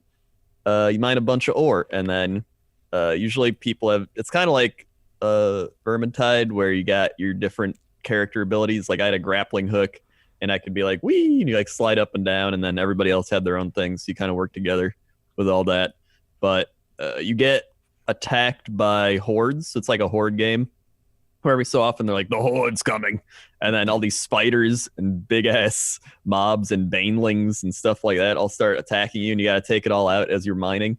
So it's a combination of like a defense game mixed in with just Minecraft, trying to mine stuff, but it's really fun. Like I had a lot of fun playing it, to the point where I'd play it again. I would play it a lot, actually. It was really cool. The level's procedural by the looks of it? What's that? The level's procedural? Yeah, I think so. I'm pretty sure they are. Yeah, I'm looking at it. It gives me that vibe. Yeah, and so you would get gold, and then you would get one mineral where you could call in resupplies, because you'd run out of ammo kind of fast, but it was fast enough to where you were like, all right, we can probably fight off this wave. And you gotta kind of conserve your ammo a bit because of it. And then you're like, all right, we got enough for a resupply. So you drop a resupply and everybody gets to resupply off it. And so I was the machine gunner, so I could do that to kill everything a bit better than everybody else. And then they had other weapons. And I don't know, it was a pretty good game. Like everything ran well. It felt like, what did it kind of feel like? I don't know. I can't think of. There's something it felt like, but I can't think of it off the top of my head. But it was good if you got a group of people. I think that's the best way to play it. I don't know if I'd want to play it solo, but you probably could. But I think it's most fun with a group of people. But you could say that about a lot of games. Cool. Yeah, I just wanted to know a little bit about that because it looked kind of neat. Yeah, it is pretty cool. It's especially if you like those types of games like horde survival or zombie things, or you got to hold off waves of zombies or waves of enemies or whatever. Kind of like what Fortnite used to be before it made money. Yeah, before it made money. It's like that. Why do they focus on this? Well, one of these makes money and has more players than every game in the world, and the other one doesn't. So, Yeah. But it's better than Fortnite was back then. Fair enough. Old Fortnite, at least. Oh yeah, and somebody was the driller, where you could like drill through the ground. So for example, there was a point where we had to get back to the ship because we got all the minerals we need, and then you hit the little button. It's like, all right, get out of here, and waves start coming at you, and you're like, oh shit. But we forgot which way we went, so we had our tunneler guy just like and like drill through the ground up to our ship. Nice. And so we like legit hit the ship, and we're like, oh, we're here. And we just all like got on the ship. So you can kind of make your own paths and stuff in it too. That's so that cool. makes it fun. Yeah. Awesome. All right, that about wraps us up for video games for this week. We're going to go to a break. When we come back, we'll talk about some news, releases, and some Drake, most likely. I'm sure that will get mentioned at some point. Dodgy, you are muted, by the way. Regardless of that, though, we do, of course, have a sponsor for this week, the wonderful Squarespace. Squarespace.com/cooptional is the place to go for 10% off your first order and a free trial. We have an ad for you that will explain some of the wonderful features of Squarespace and, regardless, leave you none the wiser. After that, we will come back and talk a little bit about the news, what there is of it. You're watching the Co-optional podcast.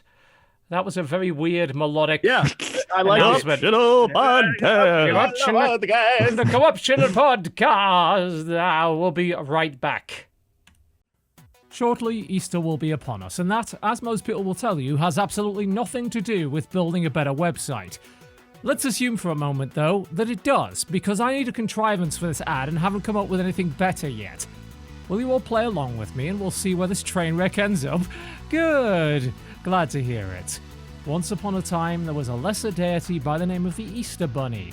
Despite an obvious array of fairly devastating and terrifying cosmic powers, he wasn't taken seriously amongst the pantheon of gods or the mortals below. They viewed him simply as a mythical beast that showed up once a year or so to hide thousands of colourful eggs everywhere he could find. Then he would simply vanish, asking for nothing in return. Well, after all this time, he's rather sick of being so altruistic. He wants his craftsmanship appreciated, adored, deified. He wants social media likes, lucrative sponsorship opportunities, and a gaming chair for free from one of those companies that requires assembly. Most of all, he wants to achieve all of this without bringing down wrath and hellfire upon the mortal realms, because that really is quite expensive, and the political fallout is just a giant pain in the arse.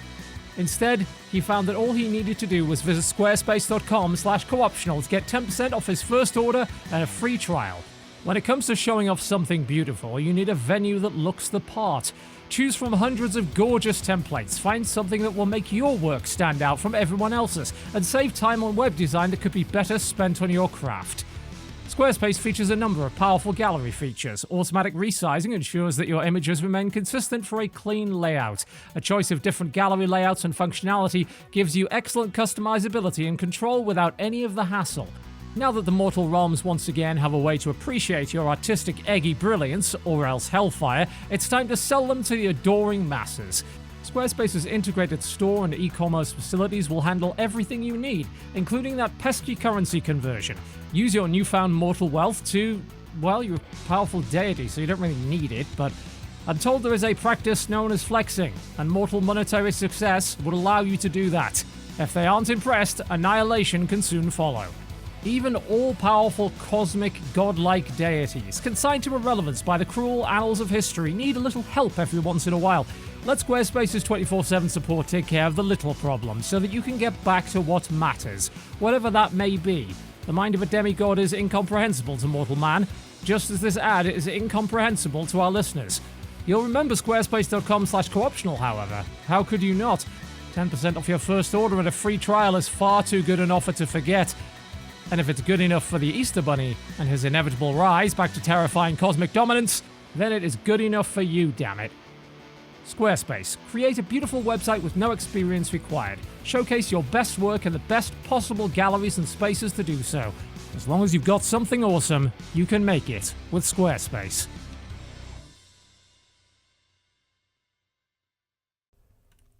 Ladies and gentlemen, welcome back to the Co-optional podcast. Hopefully you enjoyed the wonderful sound of Little V Mills. And Little V Mills, yo. We have explained nothing with our Squarespace promotion, so you should probably go check them out for yourselves and figure it out. They're much better at explaining it than we are. All right, the news. This has come up a little bit during the show already, little references to it one way or the other, but something that has literally ended up on the news, and by that I mean television news, things like that, is the fact that, well, Drake showed up randomly and started playing Fortnite with Ninja. Ninja currently being the biggest streamer at the moment on Twitch. Yeah. Definitely the biggest Fortnite streamer, which would probably make him the biggest streamer, considering that's the biggest streaming game at the moment. Yeah. And we had this weird situation where a huge amount of people were coming to watch Twitch that had never been on Twitch before, that had never seen Twitch, had no idea what was going on with Twitch. And Ninja ended up on certain news broadcasts and revealing that he's currently making over $500,000 a month from Twitch subscriptions, which, right, yeah, That's we knew Mamma Mia. It is. We knew that he'd had a lot of It's all subs. right. It will probably not stick around simply because they had a huge promotion going on with Fortnite where they gave everybody free subs, and apparently everyone just gave them to him. So that's where a lot of that shit came from. But regardless, you can't fucking complain. That's a nice little payday. That's a good paycheck, yeah. Yeah, and it's I make like 12 million a month, but that's yeah, it's not bad. Because I'm a one-time sub. 12 million yen. Can I have some of that? 12 million pesos. No. I make quite a few dollars a month. Let's just say this got a little bit of attention, which meant that certain other people ended up saying, "Hey, I should go do Twitch as well." I can make money on the internet. Yeah, but so, that's kind of always been. I think I've two thoughts on this before we jump into like it. I have two thoughts. One, that's always been Twitch's MO. When someone sees someone like, wait, so that person just is playing a game? I could do that's like even YouTube. Like people are like, I could do that. So like I don't blame anyone for seeing the idea of like, wait, I could make money playing video. I think that's the way it's always been. So watching some of the people from other platforms jump on a bandwagon. All right, sure. My big thing is I'm very curious to see what the overall influence of like a Drake moment has on the platform, because I've been talking about that for a few days. Yeah. I definitely am very much of like awesome for Ninja, awesome for like Drake and his fans. They got to have a fun moment. Yep. Mm-hmm. Awesome for the night, like a very cool experience, right? Yep. But long term, like I don't know, like I keep seeing people posting things like this is going to be amazing for Twitch, like this is going to change the game, and I don't know that that's true. I know that there's the hope that's true, and like everyone wants to believe that, and if it happens, awesome. I hope everyone makes out like it really changes everything, and people start like really doing well on the platform and stuff. But I just know, having seen stuff like this in the past, the reality of past experiences that Ninja lucked out and there was an awesome experience for one night, but I don't see it trickling down to anyone else. No, I don't think so. This has always been, it's the same argument as like, and this is why I can't say shit, because if you're gonna, especially me, if I'm gonna post stuff like, I don't understand why people got to be given like a streamer who just like has her boobs like pushed up a hard time, because like those people are watching her for that. They don't care about you. They're not like, you're not losing your viewership. Oh yeah, her. that good old argument. It's like, she's stealing me viewers and me subs and me donations. It's like, putting up a vodcast and it's taking my views. Oh yeah, that good old chestnut. It's like if someone would rather watch some other dude who's not even live over you, then you fucked up, dude. You are not good at this. And Drake, if Drake comes to stream, people are going to come to watch Drake. Not your sorry ass. So, maybe try and get a collab with him, or maybe don't, because, everyone's just going to be trying to do that. But don't expect this expansion of the Twitch audience to necessarily, as you said, trickle down to everybody else. Well, I don't know. I never thought that was the case. I think for me it was. Yeah, it's because you're smart though. These other people not necessarily. Well, yeah, I'm not talking, about that. The sort of people who are showing up to that stream that came because of Drake, right? If they enjoyed themselves enough to be like, wow, I wonder who else is doing this sort of thing, they're going to look for people who are like Ninja, right? Yeah. Which is not any of us. Yeah. I don't think that I'm gonna get any of those viewers necessarily. What I think could potentially happen, which we're already kind of seeing the potential benefits of, is people who either didn't know Twitch existed or didn't entirely understand it, having a different perspective on it. And I think it helps that we had somebody like Ninja who is willing to just kind of be like straight up about it in an interview.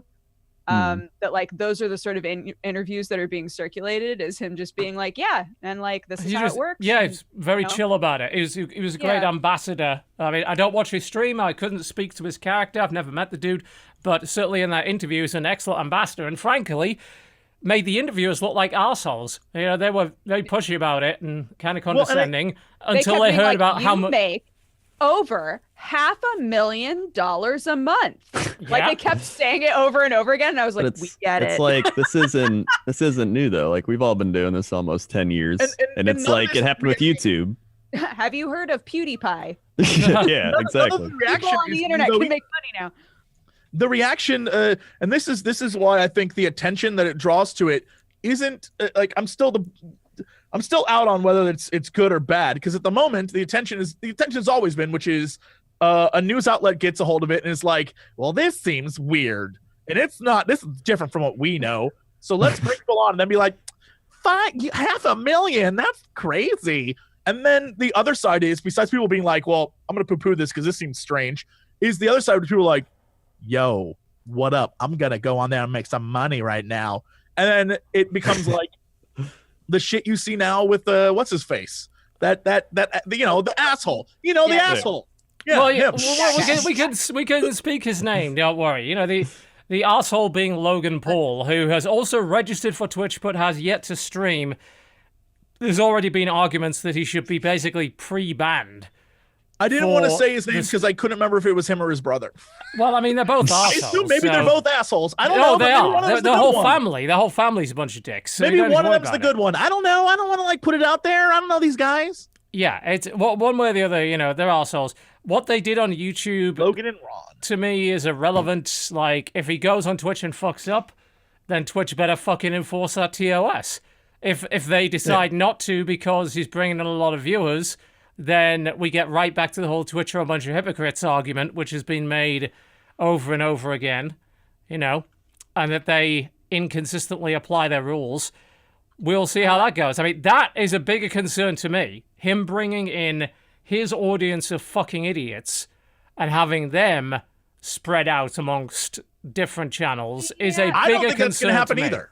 Just like I don't think the Drake thing's going to spread it. I feel like his audience is only going to show up to see him, and there's going to be very few trickle down. Like, I think it's the same thing. People are worried that he's going to like cause some shit. I truly believe that like those people are only there to see what that dude's going to do. I don't think that's true with Logan Paul. Like, I think that's true with Drake. Yeah, unless definitely. He tells them, unless Logan Paul says like, yo, I'm going to go raid a dude and like, let's raid people. And he like makes them go do it. Yeah, it's different because Drake isn't already a purely online performer, right? Logan Paul is. So the possibility of Logan Paul's viewers going to find other streamers is pretty high. Yeah, but like considering they already do that with YouTube videos. Just from watching other people respond to this, it seems like everybody's arguing with each other, but it's not like anybody disagrees, really, right? Like nobody wants him on the platform. No. Like nobody except wants maybe him on Twitch. the platform. Twitch probably does want him. They'd like that money. Oh yeah. So a lot of people are saying, you know, we don't necessarily want the sort of viewers who are condoning what he does, right? Because those are the people who are still following him. Yeah. But from my perspective, the other side of that is, I mean, your channel it's your channel, your rules, right? So like, if people are showing up and being disgusting, if like those are the sort of people from Logan Paul that are going to show up in your chat, get rid of them. Yep. Like any other gross toxic person from any other gross toxic community on Twitch, right? Because it's not like LP is the only person who has that. No, but I think the problem is the number of them. The sheer number of them could be a very big problem for a smaller channel if they decided to go and cause issues. Like, you don't necessarily have good blacklist, y'all. You don't necessarily have a good moderation team to be able to handle that. It's like, hey, I'm getting 20, 30 viewers right now. Oh, look, 500 people just showed up and decided to call me every name under the sun. Yeah, it's happened before, and it's hard to deal with. You know, you've got to basically use the nuclear option in that respect. You know, turn sub-only chat on, lock the whole fucking thing down. Yeah, I could see that becoming a problem. Mm-hmm. I think it will make, you know, Twitch objectively worse to have Logan Paul here. I think overall it's just everybody's watching Twitch to be like, what's Twitch going to do?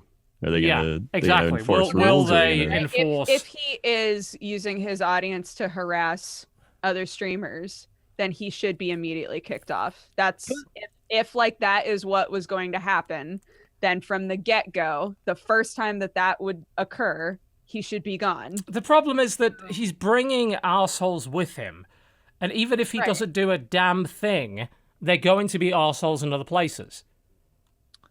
When is he supposed to stream? I have no idea. He hasn't streamed yet, right? Yeah, can I ask you a question? Hopefully just never does. He never does. That would be hilarious.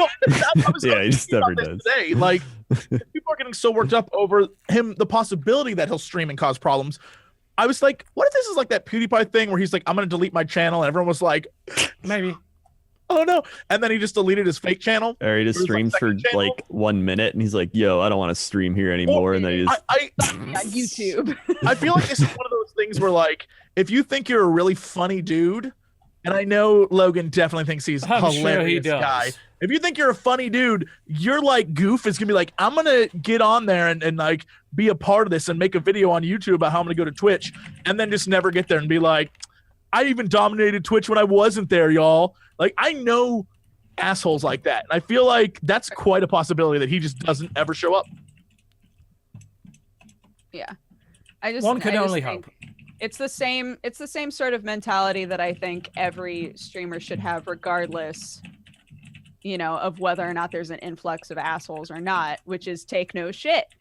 Have your rules and take no shit. If somebody shows up, or even if a bunch of people show up and they're being assholes, just be like, all right, well, let's get my banning fingers ready. Just get rid of them, right?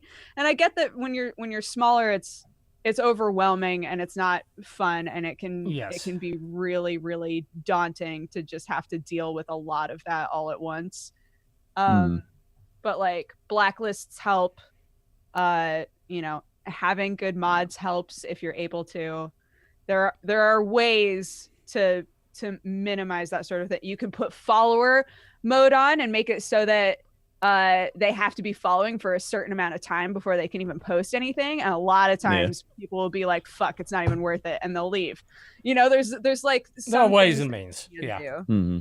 I definitely. Also, I don't, you shouldn't be afraid of this or him or any of that stuff. No. Like, it's not a scary thing to be afraid of, like a dude bringing obvious toxic people to a platform. Like, there's just stand up to shitheads like that. Most of the people like that are gonna go find other toxic communities, which there are a lot of channels. Places where they're not gonna be called out on their shit, so that they can do whatever they want. So just that's just the main thing. Yeah, So, I imagine it's not going to really affect care, honestly. people like whatever. us too I'm much. not fussed. We have demographics that are like twice, 3 times the age of his. So I don't think that's going to be too much of an issue. They're not going to be showing up in. I'm never going to have a places like Logan us in the Paul first raid place. or whatever. No one's going to give a shit. No, I don't think that's very It's never likely. going to happen to me. I'd be like, oh, this never. Am I dead? Have I died? Because It always just goes back to, I remember at the one PAX where we had our signing next to Jacksepticeye. Oh my god, that was so fun. And I wonder if I still that footage. God, that was amazing. it was like, great. So many people just like, Jack. No, it was all like tween girls crying, screaming, like reaching out across the barrier. So we just filmed a bunch of vlogs of us in our audience. We were like, oh, the line here's crazy, y'all. I love And it. then there was one girl who didn't get to see Jack. And so he was like, we'll see these guys instead. And God, she was the last person in our line with her dad. Dad, right? Her dad was like, we'll just go over here. it was like the equivalent of either going to like a fun party with your friends or going to see your like grandparents. I Oh, felt yeah. so bad for her. She literally, the complete and utter disappointment on her face. Her dad's like, these guys are good enough, right? Which even to us, we're like, Wait a minute.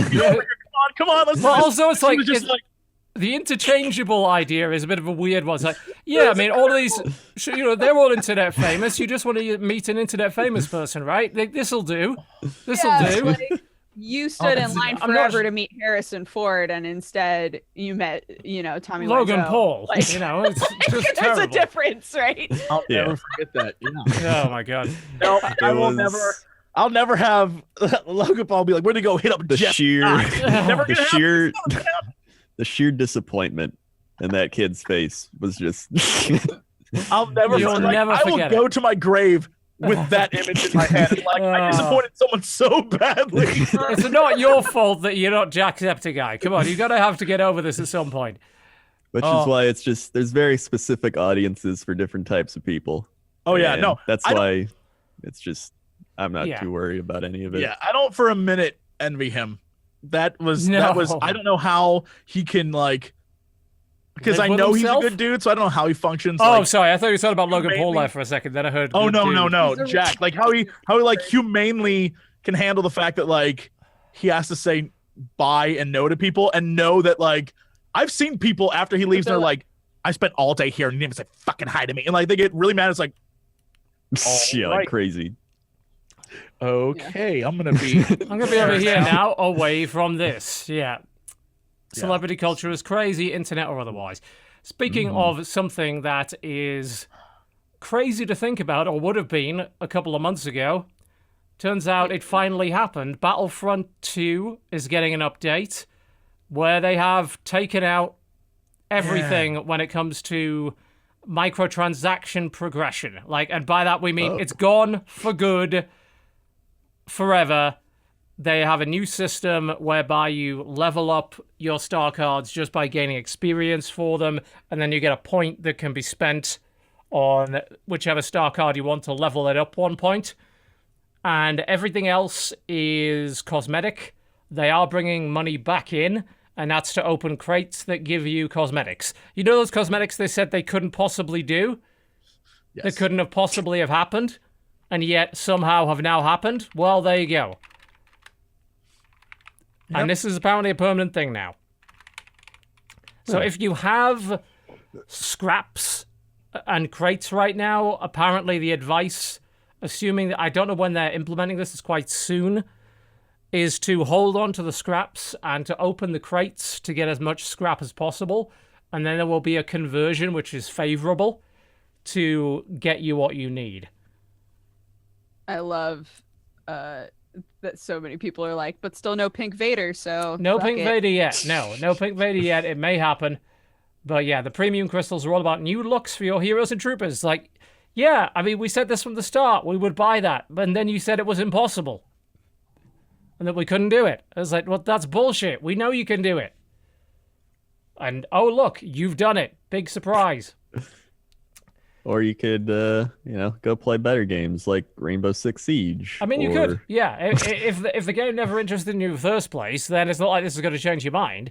But if the progression system was holding you back, which I admit for me it was, yeah, sure, I might be willing to get back into it. But my concern now is that if I get in now, I'm going to be just getting my arse handed to me by guys with full-on loadouts of level 4 star cards, aren't I? Yeah. I'm going to get slapped around by them.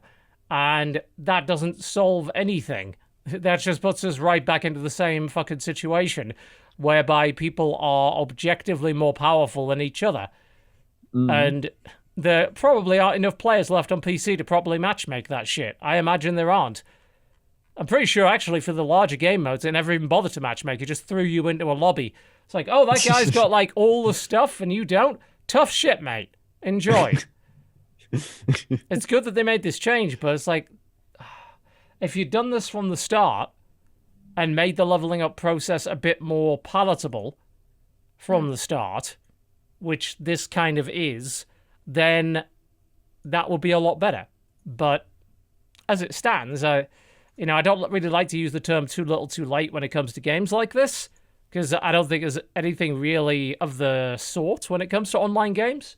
You can make changes that will fix a game, but this is your progression system's still shit. It's just not quite as shit. And now you try to convince us to get back into it when we know the people we're going to be fighting are going to slap us about. Because they actually played the game and we haven't. It's no Chuchel. I'll tell you that much. I'm sure it's not. I'm sure it isn't. I just wonder what they're going to do with the next big game. You know, obviously this has made them think twice. The backlash was absolutely massive. Are they at... All right, so the new season is coming soon, huh? Yeah, new content is coming. Guys, Dodger's in here. Can we get her some Chuchel fan art on Twitter? She would love that. Oh, dear. Oh, wait. Are they making a Battlefront 3? Well, if they are, I don't think they've announced it yet. It'll probably be E3. Then iJustine will come out and be like, guys, I'm iJustine, and I love video games. Back to you, EA vampire guy. And he's like, welcome to EA. Oh, it would be amusing love to see suck your money today. The fucking creator cave shit, where I remember last time when they announced Battlefront, it's like, we got a lot of feedback, and, you know, not all of it positive, blah, blah, but we've listened this time. It's like, well, for Battlefront 3, what are you going to say? Well, we got a lot of feedback again, and that you really didn't like it this time, and Disney yelled at us, and God knows what else. Jesus, it's...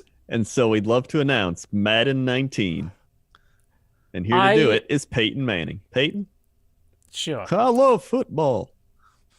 I don't know, it's just... I hope that this license is given to more than one company now. There was rumors that Disney was shopping around, saying, hey, yeah, we're thinking maybe giving EA Star Wars exclusively was a bad idea. Let's also give it to other companies. That's probably the best approach. Give it to two other companies, two other big publishers, and see what they can do with it.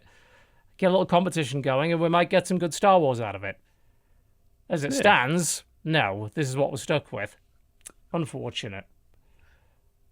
They did that with speaking of Madden, they do that with all the sports games too. They like have contracts with all of it so there can be no competition. And it's how is this fair? Or like the exclusivity thing? Yeah, I mean, they just get the licenses to all of the players and team names. So you could make an American football game, but you wouldn't be able to use any of the names. Yeah. So it's hard to make the argument. You know, a lot of people don't want to buy a football game that isn't authentic. They can't necessarily blame them for that. Football League. Go out and buy that instead. Mutant Football League is fucking fun. It is a fun game. So go out and buy that instead. Yeah. Little piece of news. Epic took all the assets from Paragon and released them all free of charge, so you can use them to make a game now. What? That's awesome. Yeah, you could actually remake Paragon in theory, really I guess. Nice. Yeah, it's available to download all on the engine for Marketplace. It would be a shame if all of those assets went to waste. There's apparently 20 characters of 1,500 environment components. I wonder what the rules are on using that. Yeah. I'm curious. They said they're all free to use in your Unreal Engine 4 project with no strings attached. Really? So someone could literally just remake Paragon and you'd be okay with that? I am very curious to see how that goes and whether or not you would be. Yeah, that's interesting. Intriguing, to say the least. It's cool they did it, though. Yeah, because I guess like they're not going to use those assets for anything anymore, right? No. And they're too busy rolling in that Fortnite money. PUBG clone with Paragon assets. You got it, Oh my god. There you go. Speaking of which, of course, Fortnite launched on mobile and PUBG has also launched on mobile. So expect to hear nothing but that if you read any mobile sites for the next 3 months. That will be all you hear about. I don't even get how you play those games on a mobile device. Badly with other people. That's the thing, though. You're also playing as other people are playing badly. So it kind of balances itself out. I've seen my son play FPS on a touchscreen on his crappy little phone. I'm like, that looks impossible. But it doesn't matter because if you practice enough, you get to a level where the game's kind of designed around you being shit anyway. There's a ton of aim assist on and all that kind of thing. So that's exactly what PUBG Mobile and Fortnite have done. There is cross-play, yes, but that is optional. It's worth bearing that in mind. You don't automatically get matched up with someone on a PC. You have to actually set it so that you would be dumped into a cross-play queue. So that's entirely up to you. If you want to go and get wasted by somebody with a keyboard and mouse, that's up to you. You can do that. But you're not forced to, because that would be terrible.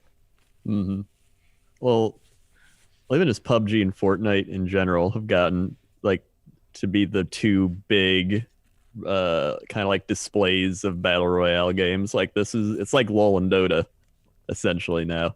It's like, which one you gonna play, this one or that one? And everyone who plays the one is like, oh, one shit. And it just becomes this big war now. I don't know. I played Fortnite when it was not making money. And then I played it right when the battle royale mode came out, and I don't like Fortnite as much as I like PUBG, and I think part of it's just the building. I feel like the building's shoehorned in because it almost feels like it is, because it was part of the old game. It kind of is. You know, does it have any purpose? I think like the players have found a purpose for it.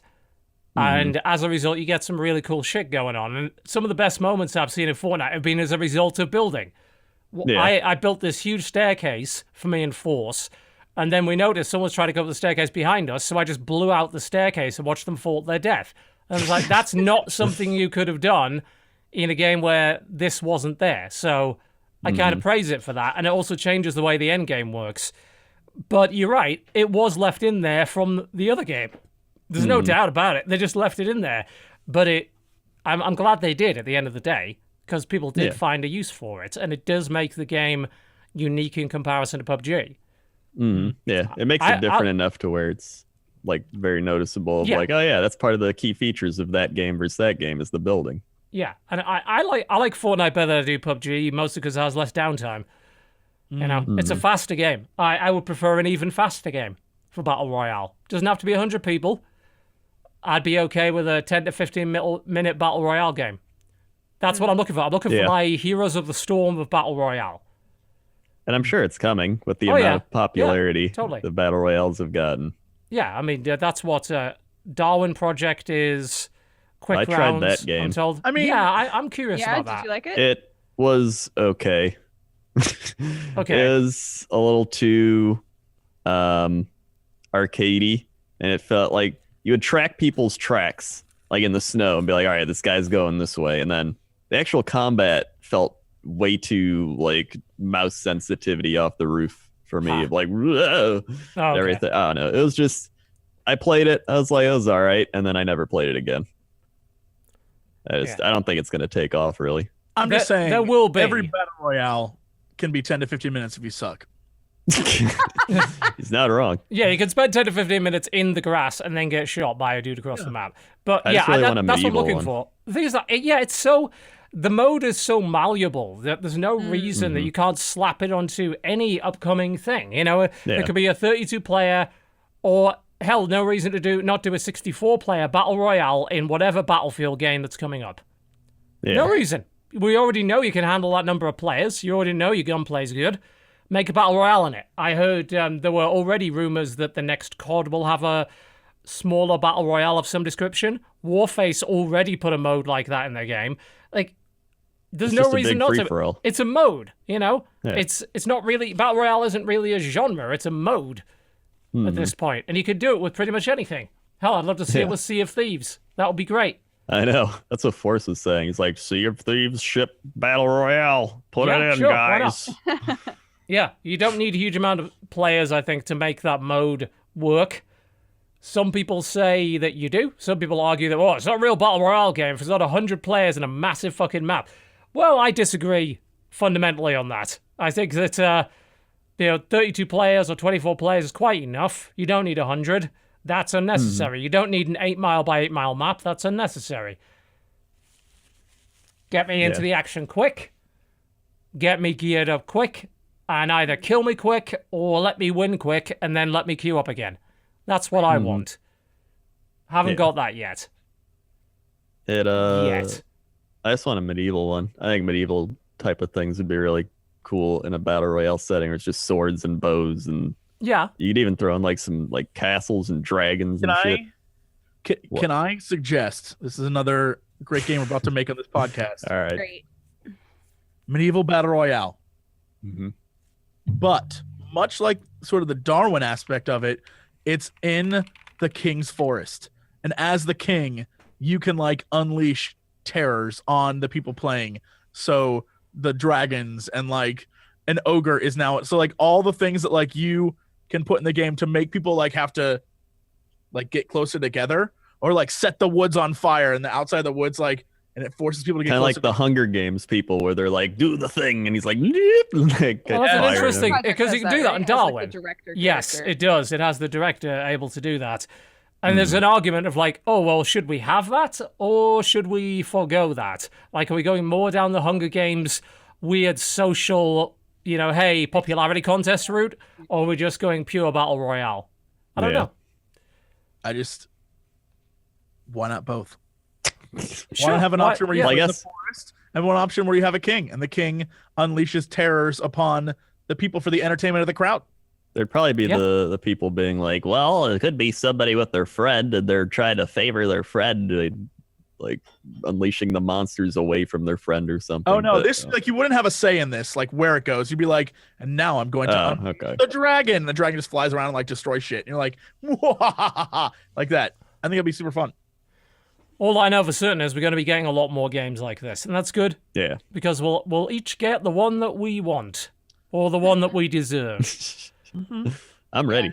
The I only love 'em. thing that makes it difficult is maybe there's one that's perfect for you, but it's not perfect for most people. And with a multiplayer and it game, fails. Yeah. you need people playing it in order to actually enjoy it. That is Yeah. true, because we do already have 2 exceedingly popular games. The question is, there's obviously enough audience to support a few more. How many? And also, do we get down to the point where they're releasing them as standalone titles? Or is it just a thing where it's a mode in a game? Because if it's a mode in a game, it's a lot safer. Yeah. Okay, it's like, well, nobody's playing this, which kind of sucks, but they're playing the other stuff, so at least they didn't buy a dud. Yeah. That's how it came to know- be anyway. Like H1Z1 was like, hey, what if we did this like battle royale thing, and then PlayerUnknown Battlegrounds is like, hey, we can do that, and everyone's like, oh shit. Yep. Everyone just went over there. Yeah, it's like the argument like, oh, well, DayZ is basically dead. Yeah, but I've still got Armor 3, and that still works fine. I got another. I got a game with this that works, so I didn't buy into something dead, which is why I approve of the mode thing a little bit more. Mm-hmm. Doesn't have to be, utterly overdeveloped. They don't have to keep putting content in. But Yeah. with the 2 big ones, with PUBG and Fortnite, they are in a pretty brutal race to try and get the most players. And I think at the moment, as far as we know, bearing in mind this is internal numbers only, Fortnite is the winner at the moment. Yeah. But we can't be 100% sure of that because we have to trust Epic's numbers. But it wouldn't surprise me. It was free and it ran on a lot of things, and it'll have a huge number of younger players as well. Because, yeah, it's almost becoming the new Minecraft. Yeah, it is. It has at my son's school. I know that for a fact. In fact, I think a lot of people that played Minecraft have grown up to a point where they're like, this is my next step from Minecraft. Yeah, it's interesting to see that. I mean, obviously, Minecraft did have those mods, which made the game, the Hunger Games mods and Survival Games mods were available for that. Obviously, that's not what the majority of Minecraft players played. But I wonder if there is a point where people move from that to something like that. And I think maybe it's down to like they're all kind of sandboxy in a way. Like PUBG is not massively creative. Fortnite, with the building aspect, probably is a little bit more familiar to a Minecraft player. It's still sort of a giant sandbox where you run around trying to get stuff and then kill a bunch of people. It's not as creative by any stretch, but that might just be enough to bring people over. Yeah. Well, and it is free to play, and it's more action arcadey based, and it's just a bit cartoony. I think also plays into it. Yeah, and runs on anything. The issue that PUBG's had with a lot of younger players is that they're not sitting on $5,000 PCs most of the time. So, of course, the console release was going to be a big deal, but that didn't run very well either. And now with Fortnite, it's like, well, you can run this on anything, and now you got a phone version as well. I'll say the phone version is going to blow up with younger players. There's no doubt. It's like, yeah, okay, they don't have a PC. They might not have a console. Reliably play on a phone. Yeah. Well, for a lot of kids, that's what they do. Play on their phone. And so that's going to be a massive deal. You'd be surprised how long somebody can play the same game on a phone. My son played hours and hours at a time of a game called Pixel Gun, which it's like I could not fathom the notion of playing it for that long, but apparently there you go. So you can do it. I think it's just we grew up not doing that. Right. Yeah. We grew up with more established games that were specifically designed for the handheld experience on like a Game Boy or whatever. Yeah. Whereas these guys grew up with phones from the very start.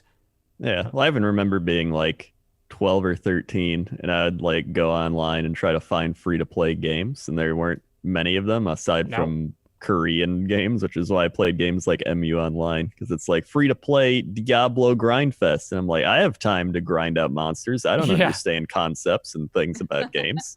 I just make a wizard and I tape my mouse down and kill things. It's great. Fair enough. And then you play WoW. Indeed.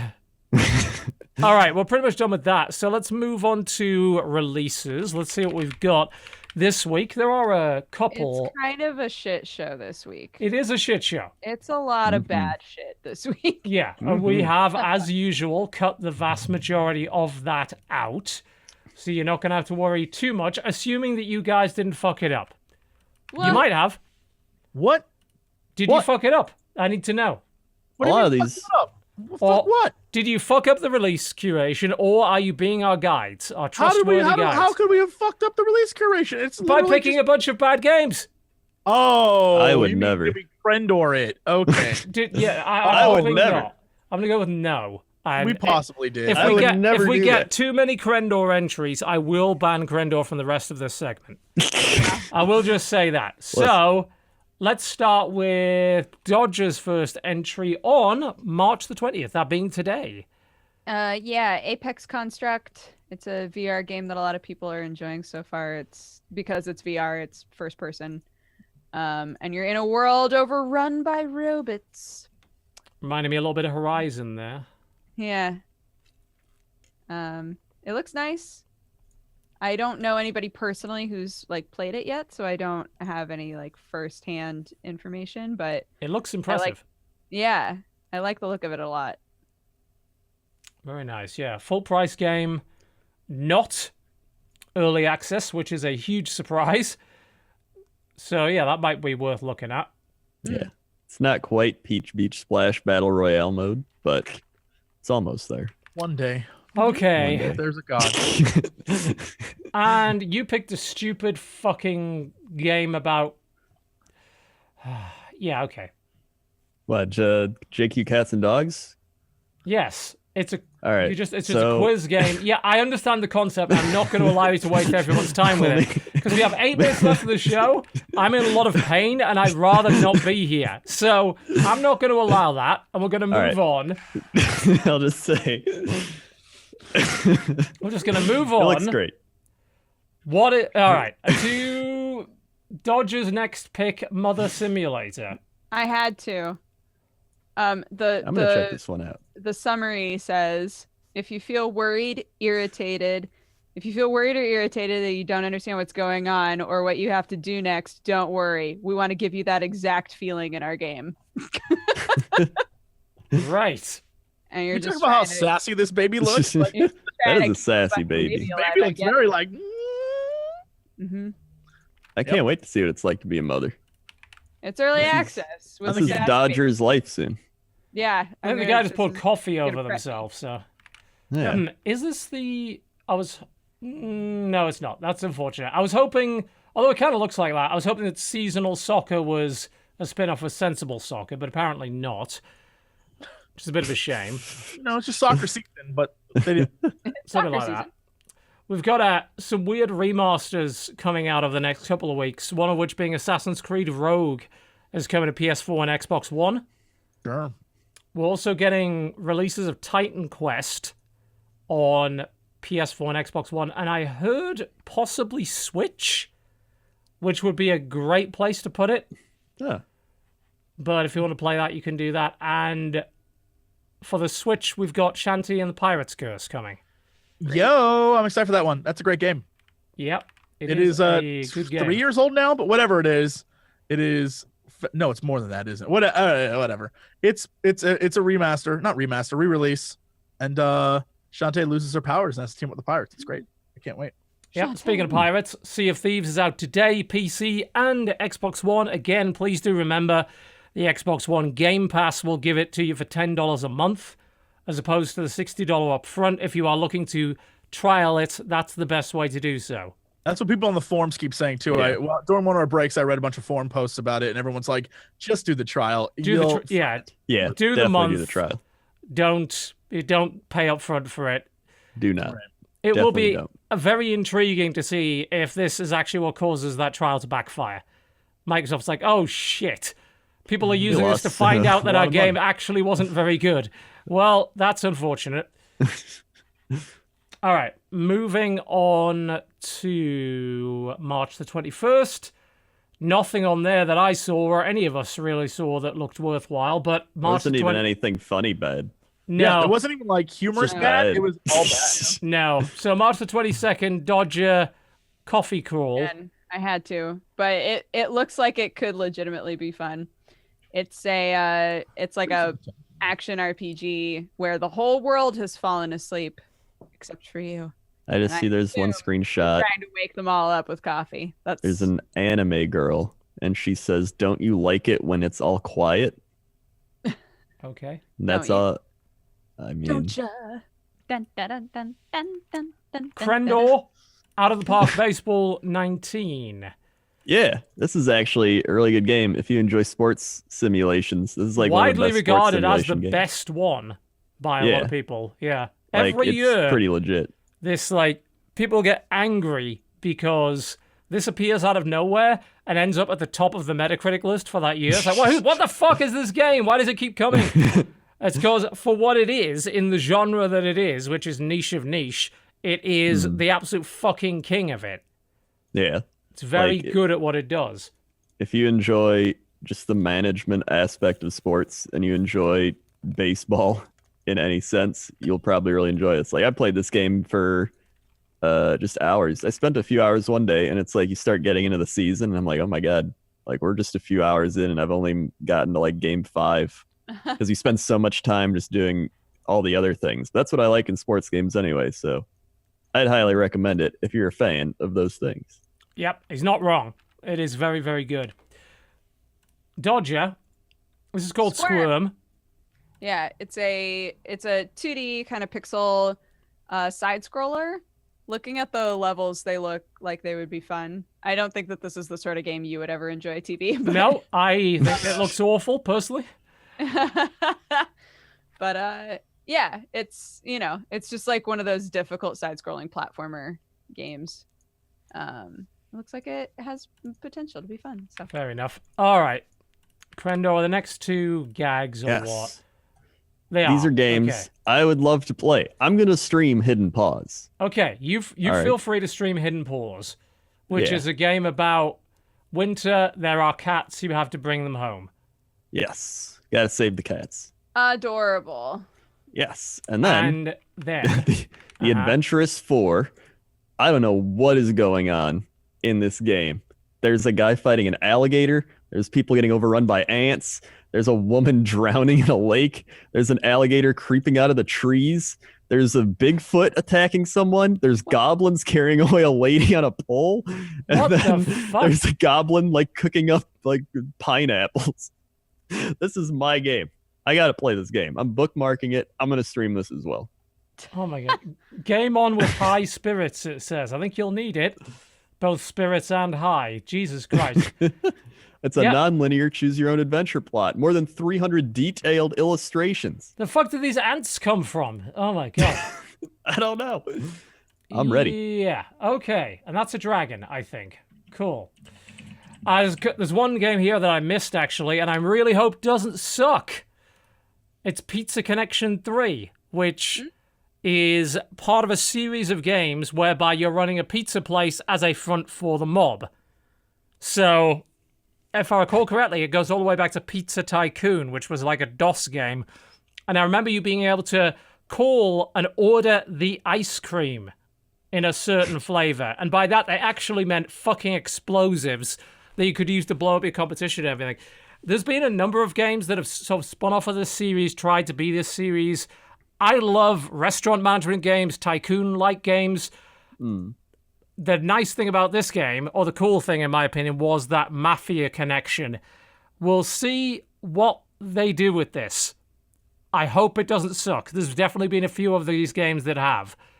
But I will check them out. I played one of those. I played a pizza. It was like the same type of simulator game. Yeah. Yeah, it does. It looks good, though. I hope they don't fuck it up. Mm-hmm. It would be great if they didn't. That'd be cool. There's also a game that is coming out on Switch, which I don't have proper footage for, but I do have one of the predecessors that was on Steam. Galaxy on Fire has been a space series that's been released, I think, by Fish Labs over the last few years on mobile devices, and has been like a benchmark for good quality graphics and actual good gameplay. And there's a one called Manticore Galaxy on Fire coming to Switch. So it is a Switch version of one of the Galaxy on Fire games. I'm just not sure which. But it might be worth a look because Galaxy on Fire is actually pretty good. And the only thing that really pushed me away from playing it was, of course, touchscreen. And the fact that controlling a ship with a touchscreen is a pain in the dick. But if you were to play it with a controller, it might be worth a look. It's not like you're getting a catheter. No, it's definitely not. It's nothing like a catheter. Nothing like a catheter. I could definitely attest to that. Yeah, so you might want to look out for that one. All right, moving on to March the 23rd. Jesse. Yo.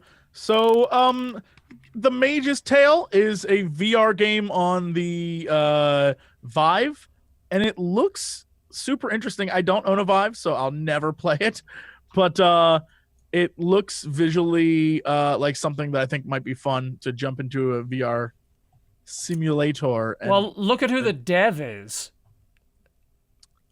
Oh, In Exile? Yeah. Yeah. That's cool. Because that to me is what immediately makes me think, oh, okay, paying attention now. It's by In Exile, who are fucking great and have made a bunch of really good games. And this looks like it's got full-on movement. It's like a full-on action RPG thing for Vive, which is coming out, of course, with the new Vive Pro is out on its way as well, which is expensive as hell. It looks like they took the ideas that I've seen in a lot of other, like, you're a mage game, but, like, made it like you'd actually have fun doing it instead of just, complete experience. Yeah. Fire. Yeah, this looks legit cool. Obviously, you can play it now. It doesn't require, like, the new HTC Vive Pro or anything.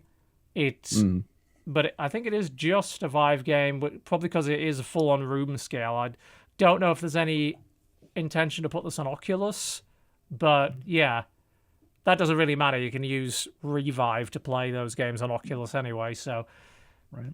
Nice. Yeah, that looks really good for a VR game. That looks genuinely interesting. Yeah, I'm gonna bookmark it. And big release for the week. Man. Huge release for the week. Yeah, hey, if you have 100 hours of your life to just waste on a game, Ni no Kuni 2 is coming. Ni no Kuni 2. To this day, still not beat Ni no Kuni 1. It's a long game. Gerard and I spent, I got to go look at the time on the file, but literally, I think 40, 50 hours, and we maybe got to the third area. There's so much to do in that game. The intro to Ni no Kuni 1 is 8 hours long. Yeah. I think Sam beat it in like 3 days. Sam is like, did he sleep during that time? Did he actually sleep? I don't think he's played it. Has he? I'm pretty sure he streamed it. Chat, did he stream? He streamed something. I don't think he Maybe has. the first one. I don't think maybe 3 days. You have to play you have to not sleep for 3 days to beat that game in 3 days. Yeah.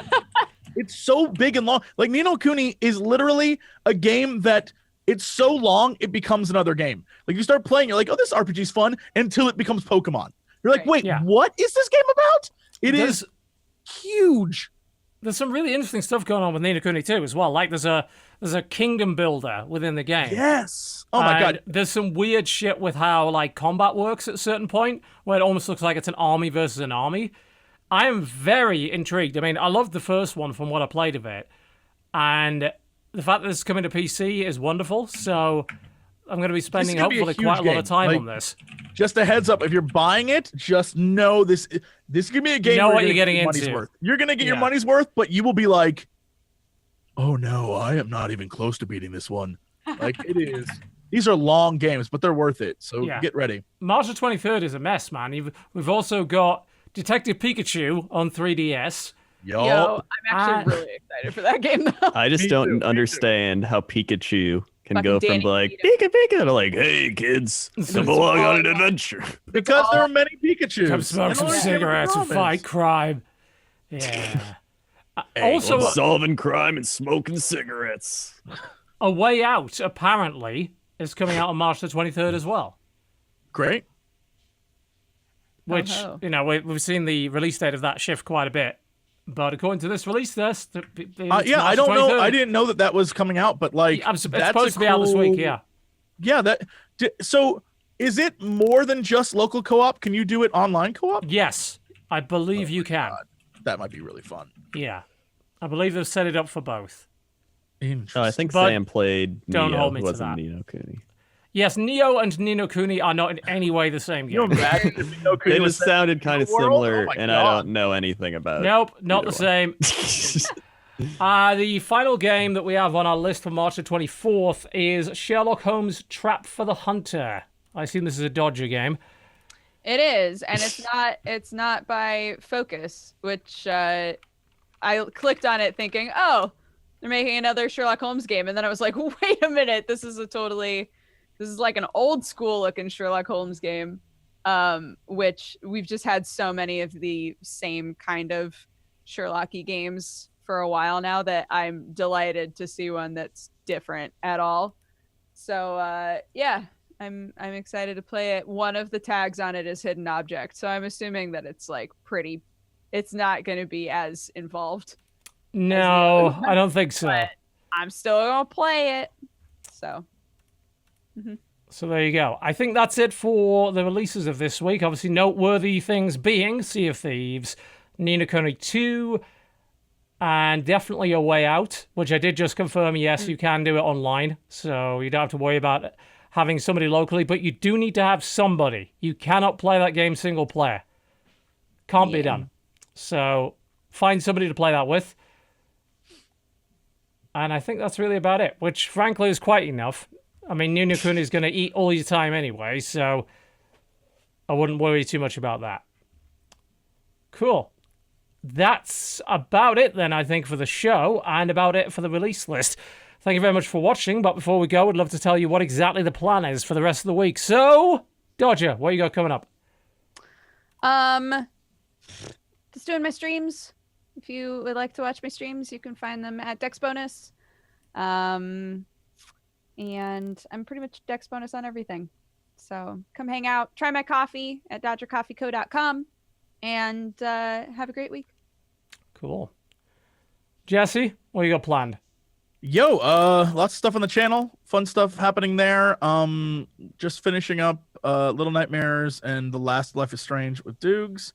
And on the stream, besides going through games that I played on Fan Friday, I think we have a few more things like Crossing Souls. We're going to finish that stuff up. I'm also doing a 2 hours a day brand promotion for the game Albion Online. If you want to see me like literally just spend 2 hours a day mining materials to the soundtrack of Pocahontas. Well, that sounds really entertaining. It is super exciting. You have no clue. Yesterday, as an example, I got chased down by like 50 guys who wanted to kill me, and it was amazing. It is hilarious. And yeah, they kept shouting at me like, hold, and I was like, no, I ain't gonna do it. So more fun hijinks and all that stuff on the Twitch. Jesse Cox. I would love to say I'm going to be playing Sea of Thieves, but it might never finish downloading. It's been doing it the entire time. It's like almost ready. It's been like that for the last 3 hours. It's just stuck there. Fucking yeah. The Microsoft Store is terrible. It is terrible, yes. Absolutely fucking awful. Fact, so there you go. I think I'm just going to play more Vermintide. Hello. It's better. Vermintide is better. Crendor, You got anything you plan on doing this week? I do have some things. Over on twitch.tv/Crendor, I'm going to be streaming The Ghost of a Tale. Oh, Definitely be I'm streaming sure that'll that. go really well for you. I'll be streaming The Adventurous 4, Wild Island Quest, maybe some other simulator. You don't really know. You're going to regret picking those stupid games. You know that. There is a price for that kind of behavior. I actually started up on my YouTube channel again doing poorly rated, where I find the worst rated games I can find on Steam and play them. And I have found some very bad games. Oh, yeah. It's absolutely atrocious. Yeah, it's very fun. One was called Help Me Doctor, and it's like Papers, Please, but you're a doctor, and everyone has one of like 5 illnesses, and everybody that comes in has one of those 5 illnesses. And you it's great. some of them away. You're comparing it to Papers, Please, so I'm assuming that you're like, I can't help you. Bye. Well, I misdiagnosed some of them. I see. Some of them I didn't sign their prescriptions. They couldn't even get pills for it. It's just it's a bad time for them. And then I played this other game that was just bad. So I'm putting up that on youtube.com/WoWCrendor. I also made a WoW machinima. Wow, crazy. In 2018? That's insane. And it got retweeted by World of Warcraft. Thanks, World of Warcraft.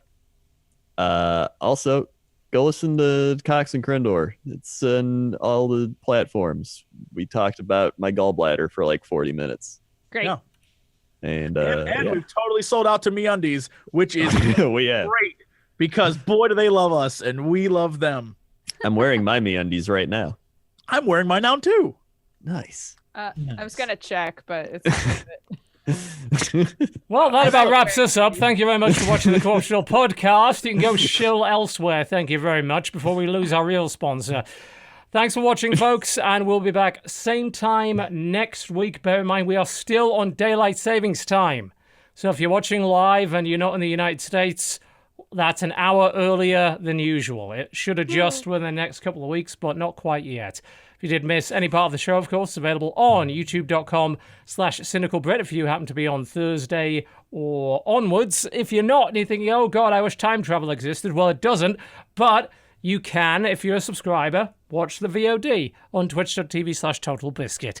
Thank you very much for watching the show. Big thanks to Jesse, Dodger, and Crendor for their valuable time. And of course, Squarespace. Squarespace.com/cooptional for 10% of your first order and a free trial. As always, big thanks to them for supporting the show. We're done. Thank you very much for watching, and we will see you next time. Goodbye.